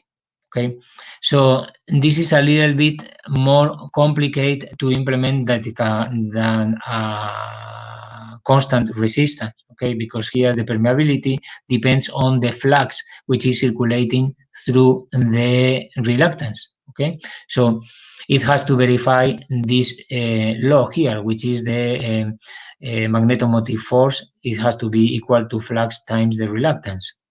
Okay, and the reluctance depends on the flux because the flux is the induction times the area. Okay, so at the end we have this expression. Okay, so we need to implement this as a variable resistance following this expression because at the end the reluctance is going to decrease and decrease depending on the operating point and on the level of the inductance. Okay. For doing this, we need to do the curve fitting, the BH curve modeling or fitting. We have seen some expressions before, and then we have used this fitting here, which is the Brouwer's model, using this expression, and from this we can obtain the total permeability, which is at the end here, this relationship here. Okay, B divided by H. And then for this, we need to model at the end this expression, the expression of this curve. Okay, so we need to model this expression here. For doing this, we can obtain, or we can get the characteristic, the BH characteristic from the material, from the dataset of the manufacturer, and we will see something like this, for example, for the case of the AN87 material. Okay, so we can see that this is the BH curve only in the first quadrant. Okay, it will be symmetrical on the other part. But we can see that at the end, the hysteresis effect is very small. So the area is very, very small. So it is quite accurate to consider an average line in the BH curve. Okay. So here we have measured the line of the left and the line on the right, and then we can calculate the average, and from this obtain this relationship here between H and B. Here we have H and B in this position because we have this expression between H and B. Okay, and then obtain the permeability of the material. Okay, which is, I think that here there is a mistake because B divided by H is 1 over this expression, right? It's B times T. Okay, so I have a mistake here in this expression that I have modified this slide these days and make this this mistake here. Okay, so from this, the value of the permeability, total permeability, is 1 over this expression. Okay, and then we have obtained these parameters, this value of the Brouwer parameters that we can use in our models. Okay, so this will be the models that we can implement. This will be the model in order to implement the variable reluctance element. Okay, the variable reluctance elements, at the end, we are implementing it using this voltage source, which is a behavioral voltage source in a SPICE, whose value depends on this expression here, which is the resistance or reluctance emulation, because it's the length divided by the permeability times the cross-sectional area, and all of this multiplied by the current which is circulating through this voltage source, which at the end is the flux. Okay, so at the end, if we divided here a magnetomotive force, which is something like the voltage divided by the flux, we are going to obtain the value of the reluctance, which is this value that we want. Okay, it's a matter to do the math. And then here, the parameters that depends here, and this expression depends on, are calculated in these other current sources. This current source is generating here a current which is going to give a voltage here which is equal to the induction. Okay, because at the end you see that this is the current through this voltage source, which is the flux, divided by the cross-sectional area. Okay, so at the end this is B. Okay, so we have B at this point. And then here we have a voltage which is going to be the permeability of the material. Okay, the permeability of the material, which is the expression of the permeability, which is going to be this function applied to B. Okay, B is the voltage at this point here. Okay, so this is the function of the permeability as a function of the induction. Okay, so at the end, this will be the implementation of the variable reluctance. The winding modeling is also quite straightforward. At the end, in the winding, we have the interaction between the electrical field and the magnetic field. So the voltage is given by this expression, okay, coming from the Faraday's law, which is the number of terms, the derivative of the flux, okay, or number of terms times the area times the derivative of the induction. And the other expression that we have here in the winding is that the magnetomotive force is the number of terms times the current which is circulating through the winding. Okay, so the current affects the magnetomotive force and at the end the flux and the magnetic structure, and the flux affects the voltage which affects the current. So everything is interrelated in the winding. And this will be the way to implement it. Okay, we have the magnetic part and the electrical part. In the magnetic part,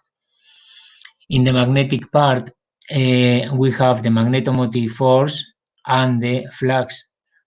Okay, and we know that the magnetomotive force is equal to the number of turns times the current which is circulating through the winding, which is this current here, the current that is going here, which is obtained as the current through this voltage source.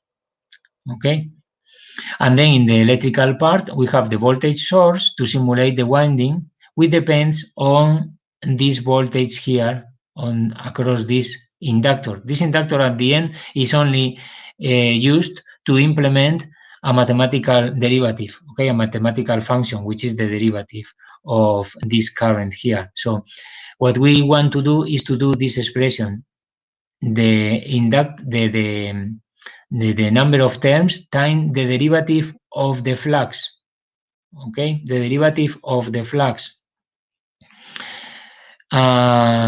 So what we are doing is using the number of terms as the value of the inductance here, so it would be this part here, and then injecting a current through the inductor, which is the flux, okay? Which is the value of this current here is the current through this voltage source here, which is the flux. So we are injecting here the flux, and then we are going to have the derivative of the flux times the number of turns, which is what we want to generate the voltage here. Okay, we use a gain voltage here, 1 of 1, and then we have this. We only use this 1 ohm resistance in order to avoid a current loop here, which is something that SPICE doesn't like and is going to give an error because it's not possible to solve this kind of circuits. We only add a very small resistance of 1 milliohms in order to avoid this problem. And this will be a summary of the basic components that we have developed. Okay, so some others that we are going to see later. These are only 4 of them: the air gap, the linear reluctors, the non-linear reluctors, and also the winding. Okay, and then they can be used directly in SPICE by taking the length, the different parameters, the length, the area, the fringing factor, if we want to consider it, and everything. Okay, that is going to be used in our device, in our simulation. For example, here for the nonlinear reluctor, we have the dimensions, length and area, and then we have here the 3 parameters of the magnetic material that we have in this reluctor. I call these reluctors similarly as resistors. A resistor is a device in electrical circuits. A reluctor should be a device in magnetic circuits. So these are the implementations. I'm not going to enter into detail, just for your information. This is the air gap. This is the linear reluctor, but adding also an induction sensor here. So we can measure here the value of the inductance, the induction that we have through this element. Okay, this is also interesting. Is the inductance, induction, not the flux, because we usually prefer to work with the inductions because we know if we are close to saturation or not, but the flux is something that we are not so interested on. And then this is the implementation of the non-linear reluctor. Okay, a little bit more complicated, but not so much. Okay, with the basic parameters. Also here they will be the parameters for the material, but I forgot to make this visible here and it's not appearing, but anyway. Then also this is another component, which is the small signal nonlinear reluctor. In principle, this is only interesting if we are going to do simulation of the small signal circuits, magnetic circuits, if we are interested in working with this. The only difference with the nonlinear reluctor is that here we are using the differential permeability instead of the total permeability. Okay, so then we can simulate, if we want, the small signal circuit. Then the implementation of the winding. Okay, so here we have the winding and the different parameters of the winding. We have also developed this other one, which is the winding 2. The winding 2 is a winding that is, a winding that is surrounding 2 different cores. For example, here we have a flux here, then here we have another core with a flux Phi1 here, and this is a non-magnetic material, air, for example, and then we have a winding that is surrounding both cores. Okay, so in this way we can simulate this kind of structures also. Okay, so these are the magnetic parts of these cores and then the winding for both of them. Okay, and then this is an example of the modeling of a variable inductor using these SPICE simulations. Here is the complete SPICE circuit with everything, including, okay,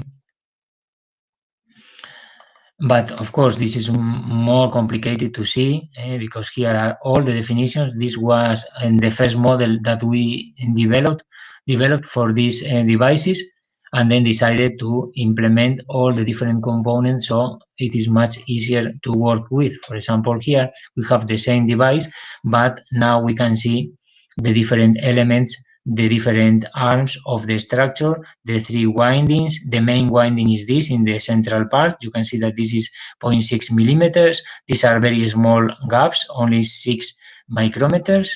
Okay. And then the nonlinear reluctors of each arm, and then a winding that is on each arm also. Okay. And then we can apply a sinusoidal voltage here, and with a series resistance to the AC winding and a DC current through the bias winding. Okay, so then we can change the value of the inductance. How to calculate the value of the inductance? In LT-Spice, we can do this very easily because it's something similar as it is done in the lab. We can obtain the current that is entering in our inductor, also the voltage in our inductor, and then by dividing them we obtain the impedance, and from the impedance we obtain the value of the inductance. Okay, so this is very interesting in LT-Spice because we can calculate very easily the RMS value of the voltage, the RMS value of the current through the inductor, then calculate the impedance, and then from the impedance, then we can calculate the inductance, okay, with a very well-known expressions. Okay, then in a separate file, we can access this file by pressing Control L in LT-Spice after the simulation, and the program is going to give us these values. All these elements are in a library that can be downloaded in this in this link here. Okay, you can access, and then this is an open models that you can use freely, and you can use for your simulations in Spice, and specifically in LT-Spice, because you have all the symbols and everything. And also some examples here also in this link. These are some simulation results in which we are comparing the simulation results in solid line with these points, which are the we are comparing the theoretical analysis performed with Python, okay, comparing with the simulation, okay, which are these square dots here, and we can see that it's perfectly matching one to the other. Of course, because both of them at the end, you can say both of them are mathematical methods to analyze the magnetic device, but at the end, by using LT-Spice, we can do other things, like using our component in the simulation of the power converter. We can increase and go further increase the levels of the AC magnetic flux and go further into the nonlinear region and see what happens and so on. Okay, so Spice is also good, but is not so flexible for doing the design. Okay, no, we are not going to do now I'm going to simulate with this number of 10, see what happens, then another number.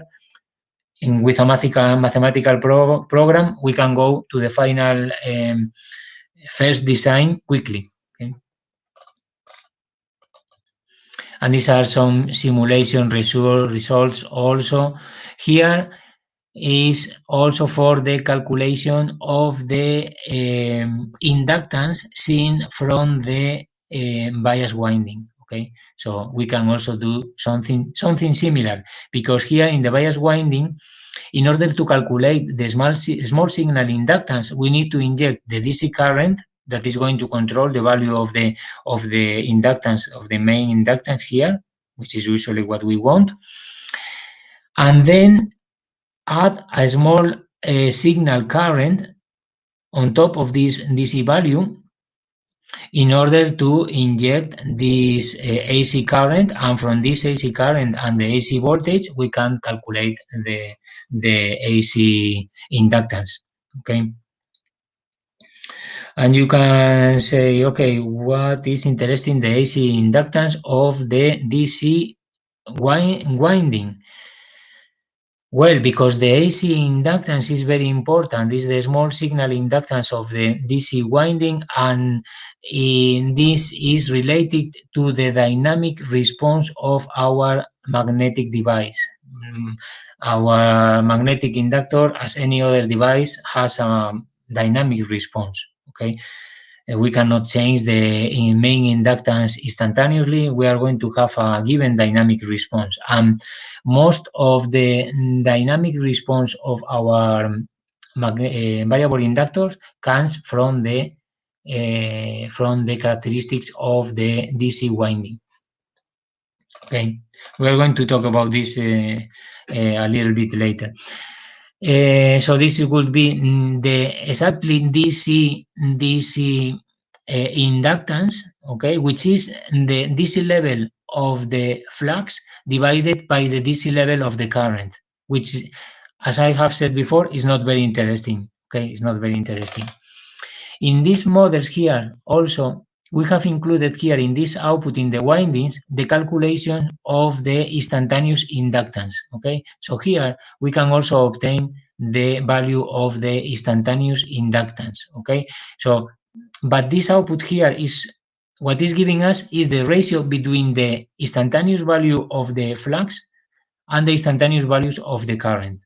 Okay, which usually is not very interesting and is not equal to the AC inductance. Okay, so this is also important. If we are operating only with AC waveforms, it's okay. Then this is going to be the value also of the AC inductance. But if we want to superpose here a DC level, as we have in this case or in this case, then the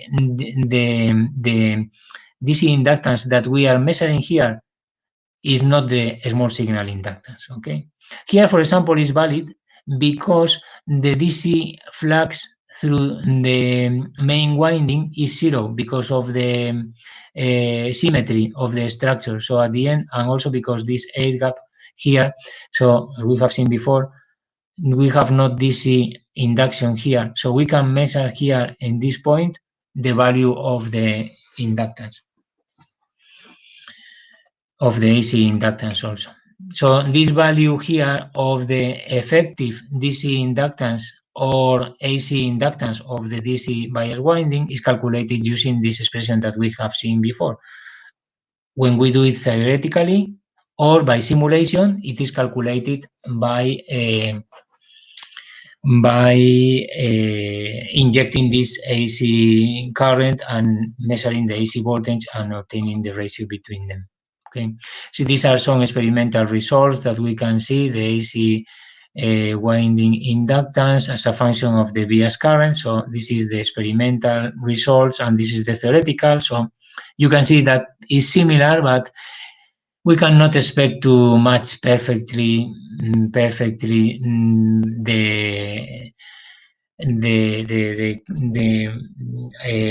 real characteristic, because it's very difficult to perfectly modeling the behavior of the magnetic material, the BH curve. Okay, so this is mainly due to this reason. It's difficult. So here are some examples of simulations, very basic simulations of variable inductors. For example, if we use it in a DC circuit and then we close this, then we are going to have a current, okay? And we can control this, the value of this inductance through this DC current here through the bias winding, okay? So we can see that this is going to behave like a first order circuit. And here we are measuring, for example, the induction of the three arms, the induction in the right arm, in the left arm, and in the center arm, which is almost 0. Okay, so we can measure everything in the model. Here, a little bit more complicated is an inverter using a variable inductor and then a resistance. Okay, so we can control at the end the output, also the power that is injected here in the load by controlling also the inductance. Okay, so we have an additional parameter to do these things. So we can see that this is the square voltage and the current, okay, which is exponential, and this will be the ideal, the experimental waveforms. Okay. Also, here we are showing the inductor and the output voltage. Okay, so this is the voltage across the inductor, this voltage here, and also the voltage at the output. Okay, so we can see again that these are the typical waveforms that we are going to have in these circuits. Also, which is very interesting, is that we can also simulate the voltage that we are going to have in the bias winding. Okay, in each bias winding, we are going to have a given voltage. Okay, like this one and like this one. Okay, here are measured with the same polarity. So at the end, if what we are going to have in the total bias winding is the difference between these, which is, as you can see, is not exactly zero, is close to zero, is small, is smaller, but is not exactly zero. In a real situation, it's even worse, because we can see here even some noise that we are going to have due to the capacitance in parallel with the windings and so on. So we have waveforms like this one, but at the end, this is the total voltage that we have. You see that we are performing here a math function, which is 1 minus 2, so it's more or less close to 0. Okay, this is 100 volts, so this is something similar like here. It's something like 10 volts, more or less. Other things that we can see is like the inductance, the induction on each arm, measured here with more accuracy. So we can see that in the right arm and in the left arm are similar values, but with a different sign, okay, as expected. And also the value of the inductance measured using this output that we have seen before. So we can see that the value of the inductance is more or less constant, but we also have a small ripple that we can amplify, and the inductance is not exactly constant in time. It's also changing in time. Okay, this is a experimental verification of the inductance through the auxiliary winding, through the bias winding, how to measure the AC inductance of the bias winding, of the DC winding. For this, we have implemented this at the laboratory, in which we are injecting a DC current through the DC winding, okay? And then with the impedance analyzer, we measure the inductance, okay? But in order to avoid interferences between the AC of the analyzer and the DC of the voltage, then we need this big choke here, so the AC is not going through it into the voltage source. And also we need this capacitor here, this big capacitor here, in order to allow the current, the AC current, go through the capacitor, okay? But the DC current is not going into the impedance analyzer, okay? So at the end, we can measure the value of the AC inductance this way. This will be the theoretical value, and this is the experimental value. Again, this is difficult to measure and to obtain also good accuracy. Okay, we can see that is something similar, but the accuracy is not very good. This is something that we need to investigate further, and maybe working with the amplitude of the signal analyzer or something like that. This is another interesting experiment that we have done in order to see what happens when we change the current through the bias winding from positive to negative, because at the end we can work in either the first or the third quadrant of the VH curve.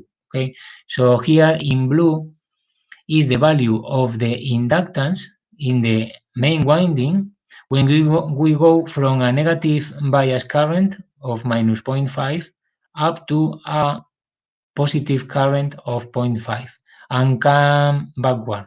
Okay, in order to see if the hysteresis loop has any effect on this. So we can see that at the end there is a small difference, but more or less is the same curve for both paths. Something about the dynamic behavior. The dynamic behavior, as we have seen before, depends a lot on the DC winding of the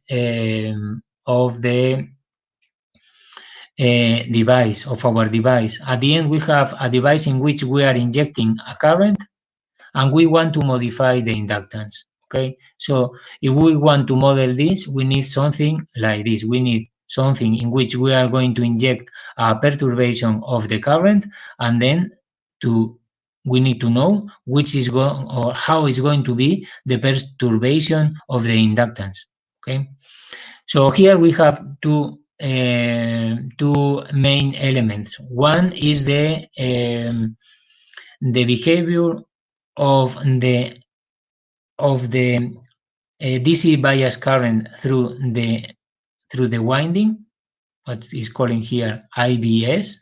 Okay, because this is an ideal situation. In a real situation, we don't have an ideal current source. We have something here inside that an output impedance. Okay, so it's not going to be the same. So this is the ratio between the current that is injecting to the current that is going at the end to the bias winding. Okay, and then the bias, the current through the bias winding is going to change the inductance.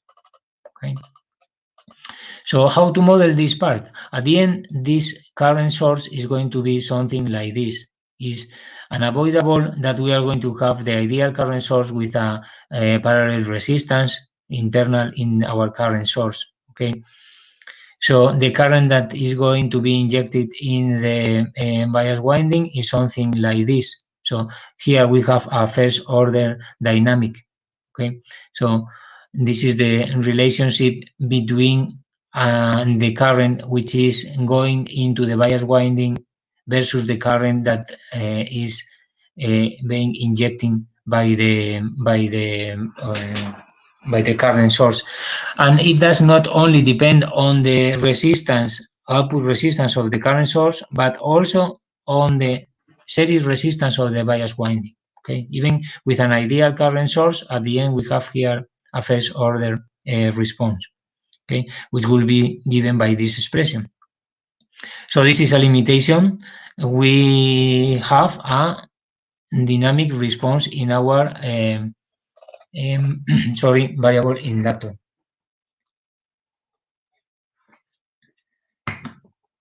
The other part will be the response between the current through the bias winding and the inductance. At the end, the current through the bias winding is going to generate a DC induction in our structure. The DC inductor is going to produce a change in the permeability. The change in the permeability is going to produce a change in the inductance. Okay. Mainly the change is given by the change in the permeability, which is given to the movement of the dipoles, magnetic dipoles,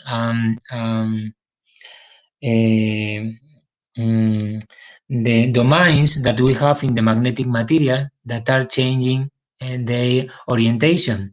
Okay, so usually this is something that we can consider quite fast.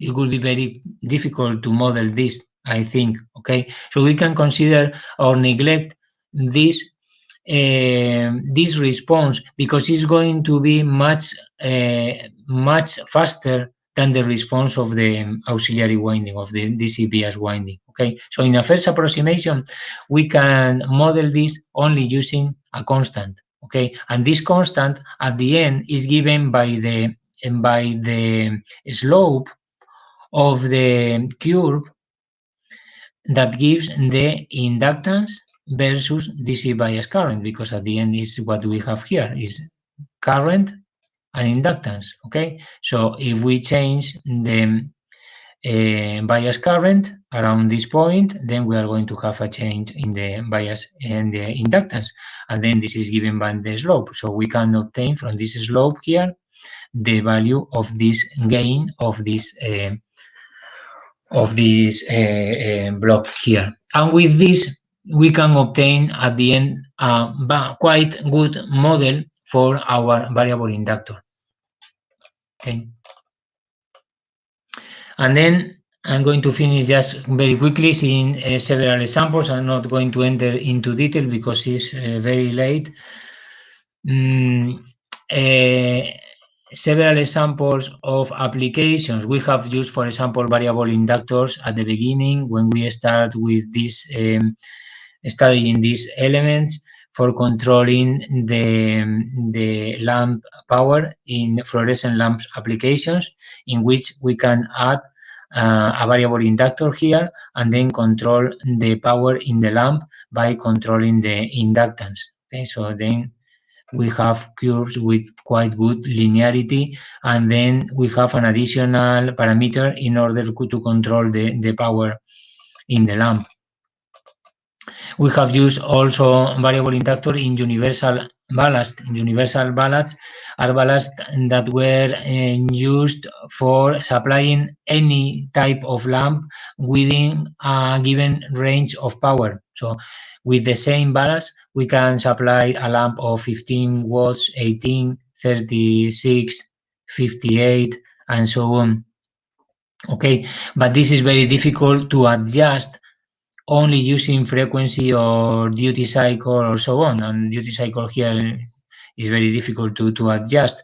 So we include this variable inductor in order to have an additional parameter, so we can control the value of the inductance and playing with the inductance and also with the frequency, then we can supply any lamp within a given range, and also assuring good conditions of efficiency and so on, because we can maintain low value of the reactive current and also good switching, soft switching, and so on.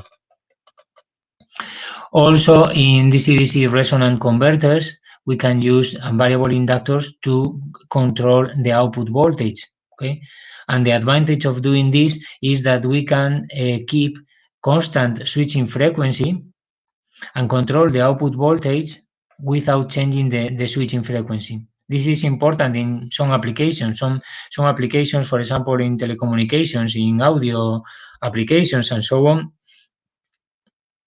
It is not good to have variable switching frequency, because if we change the switching frequency, we are radiating or generating harmonics in a very wide region of the frequency range. Okay, this is more difficult to filter, and it can generate also EMI in other equipment and so on. So this is good for keeping constant the switching frequency.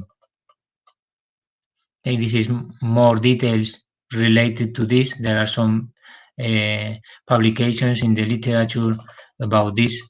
We have used also variable inductors in LED drivers. For example, here in this application for multi-array LED drivers, in which we use only one transistor, and we can control the current through several arrays, keeping constant the duty cycle and also the switching frequency.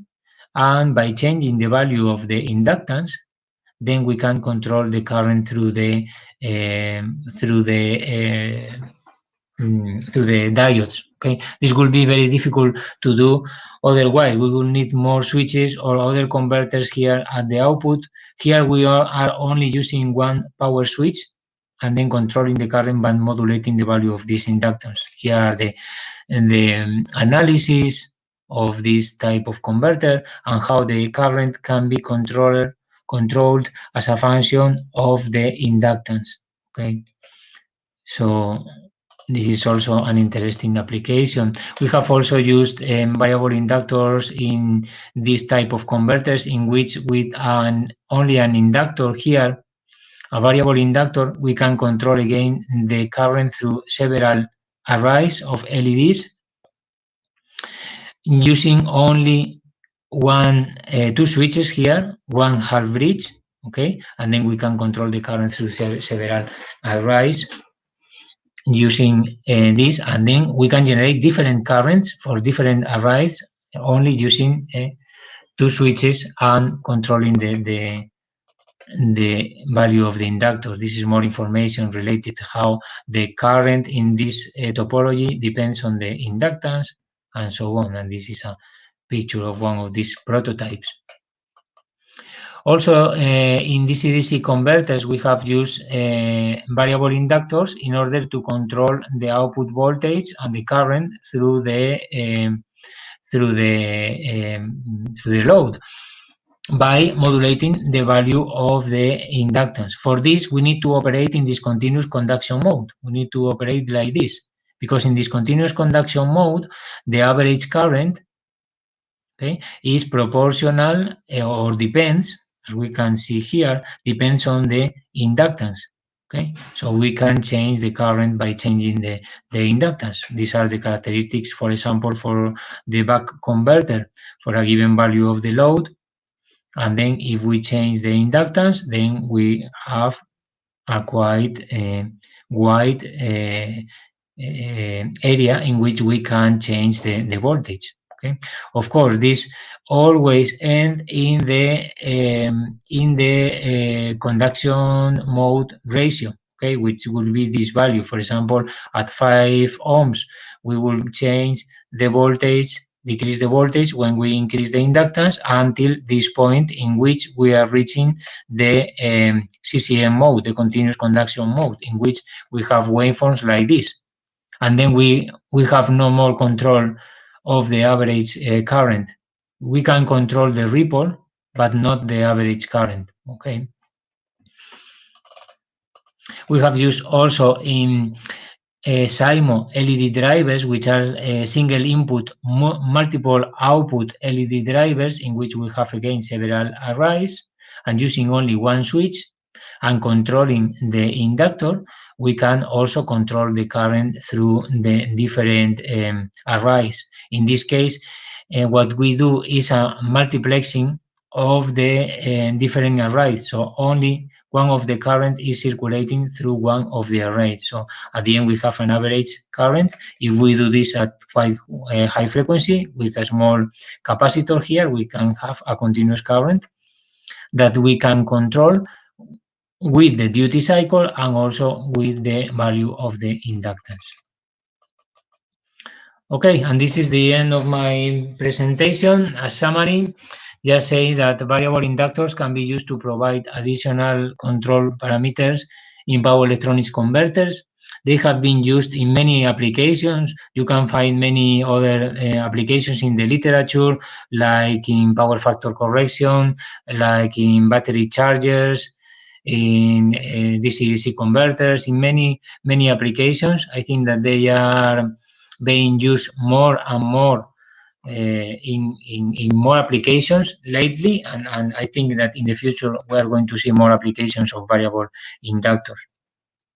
Okay, so in order to work with this, as I have said, the first is to do the analytical modeling of the variable inductors. The SPICE models are also very interesting to simulate these devices. Okay, and as we say here, we have tested these elements and we have proved that they can be used in power converter applications, and that there are many other applications in which we can use also variable inductors. So you can think about the possibility of using a variable inductor in your power electronics applications. Okay, and this is all in my presentation, so I'm ready for any question.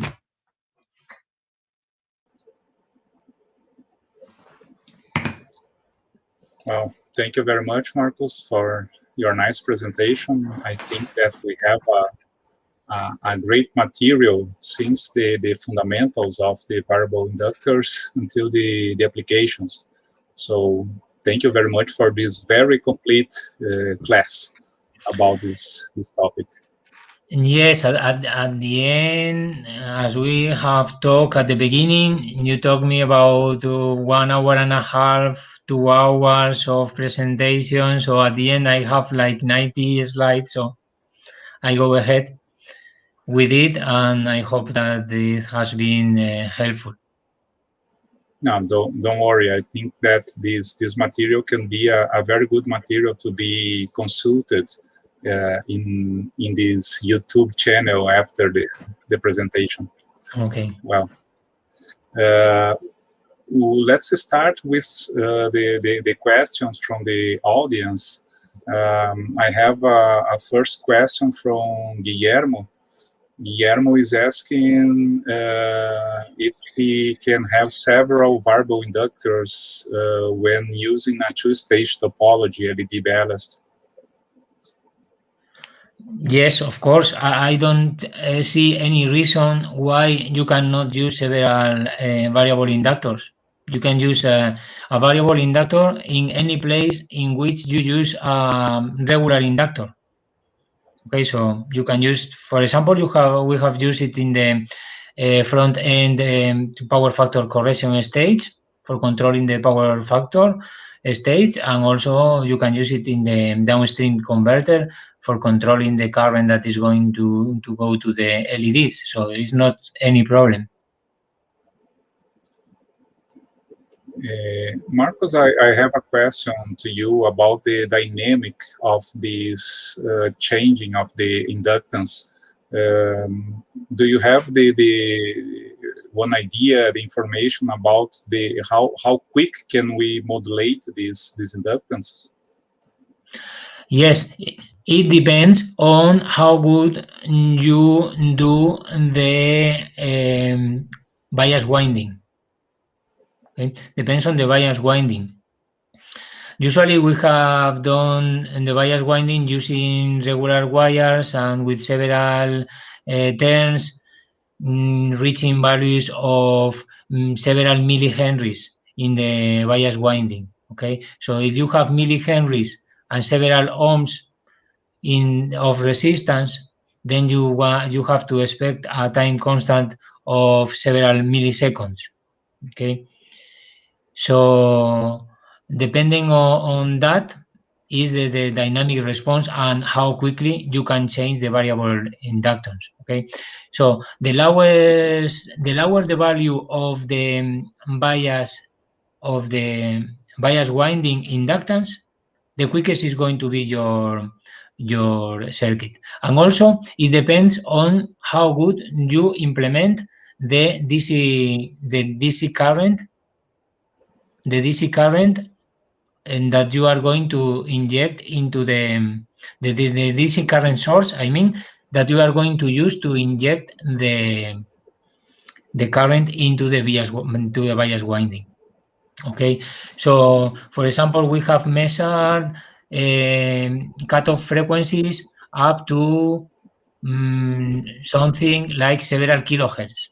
Okay, you cannot expect to change the inductance, for example, at a switching frequency or at a frequency of several hundreds of kilohertz. That will be very difficult to implement. You will need a very small value of the inductance in the bias winding. You need to implement the current source very good with very low series resistance or output resistance, in order to decrease the time constant of the bias winding. So it's a matter of doing this good. So this is it. Is you can maybe decrease the number of turns in the bias winding in order to have a lower value of the inductance, but then you will need more current to control your inductor. So then this will be bad for the efficiency. So is something like that. So, but we have a limit in the response, of course. Okay, thank you, Marcus. We have another question from Guillermo. Is what kind of control is the best way when you have a system with many variable inductors? This is very difficult to answer without seeing the whole system. So it depends on the application, it depends on many things, something that is not possible to answer here.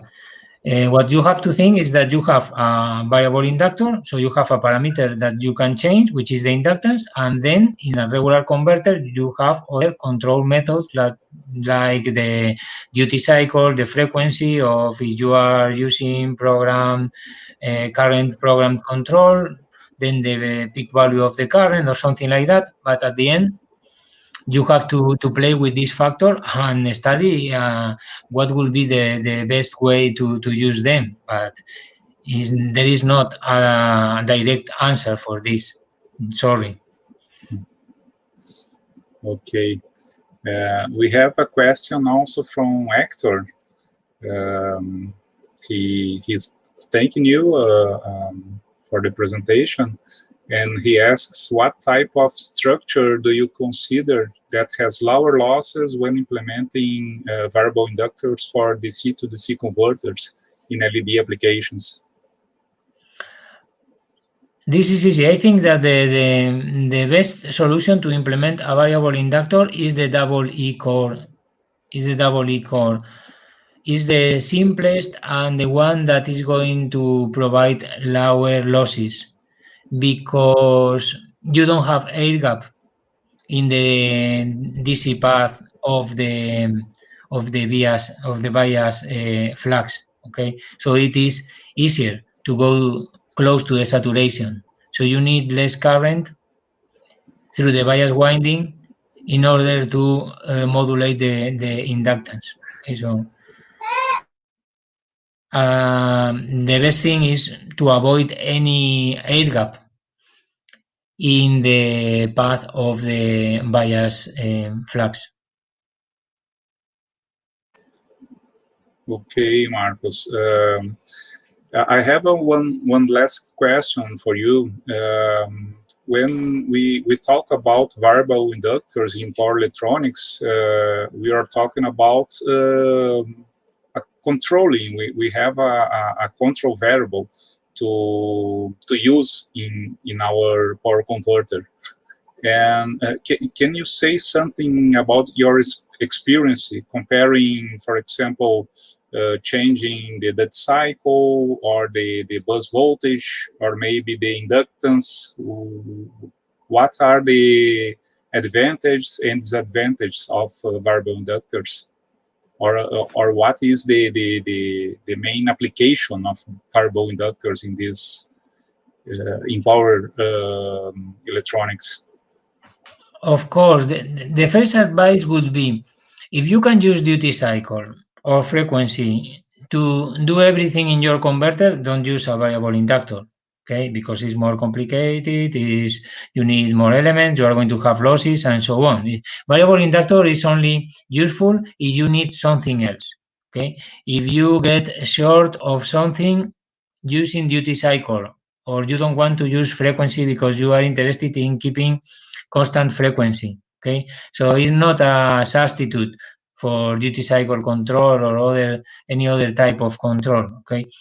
Variable inductors allows you to do something else, okay? A clear example is this one universal ballast. Universal ballast is clear that if you want to supply many different loads with many with different powers and so on, it's very difficult to adjust everything only working with the frequency, with the switching frequency, okay?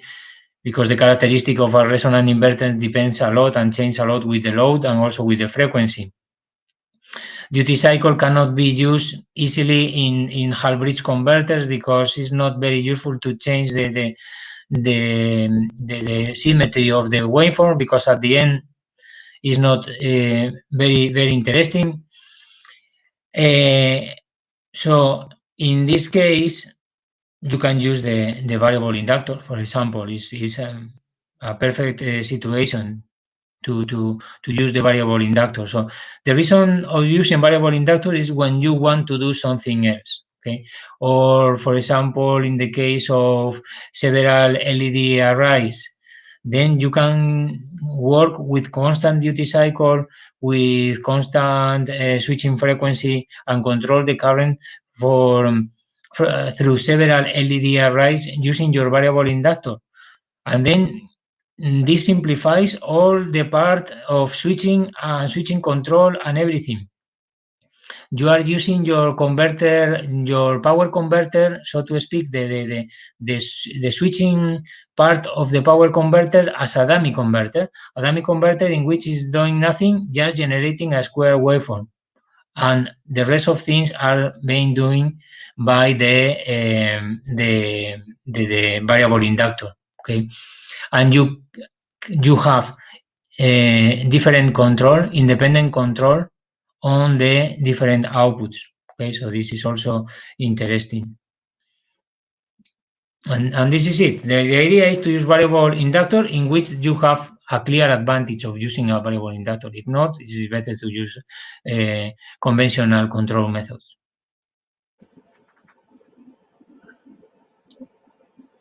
Okay, Marcos, thank you a lot for your nice presentation about this topic. I want to thank you, and I will put some of the messages of the audience here congratulating your presentation. Okay, thank you very much. From Lucas. Thank you very much. It has been a pleasure for me to be here today with you, sharing some experiences with variable inductors. I hope they are going to be useful, and if anyone needs some help working with this, just contact me. You have my email in the presentation, so I am available for collaborating on these topics. Thank you very much, Marcos. This was the last of our webinars, but we will have 5 extra webinars in the next weeks. In the next Friday, we will have a webinar from Osram that will talk about LEDs applied to grow plants. So it's a very hot topic nowadays in lighting is the application of light to grow plants. So everybody is invited to this webinar. So thank you, Marcos, and thank you for everyone that was attending this webinar till now. Thank you very much, and have a very nice weekend.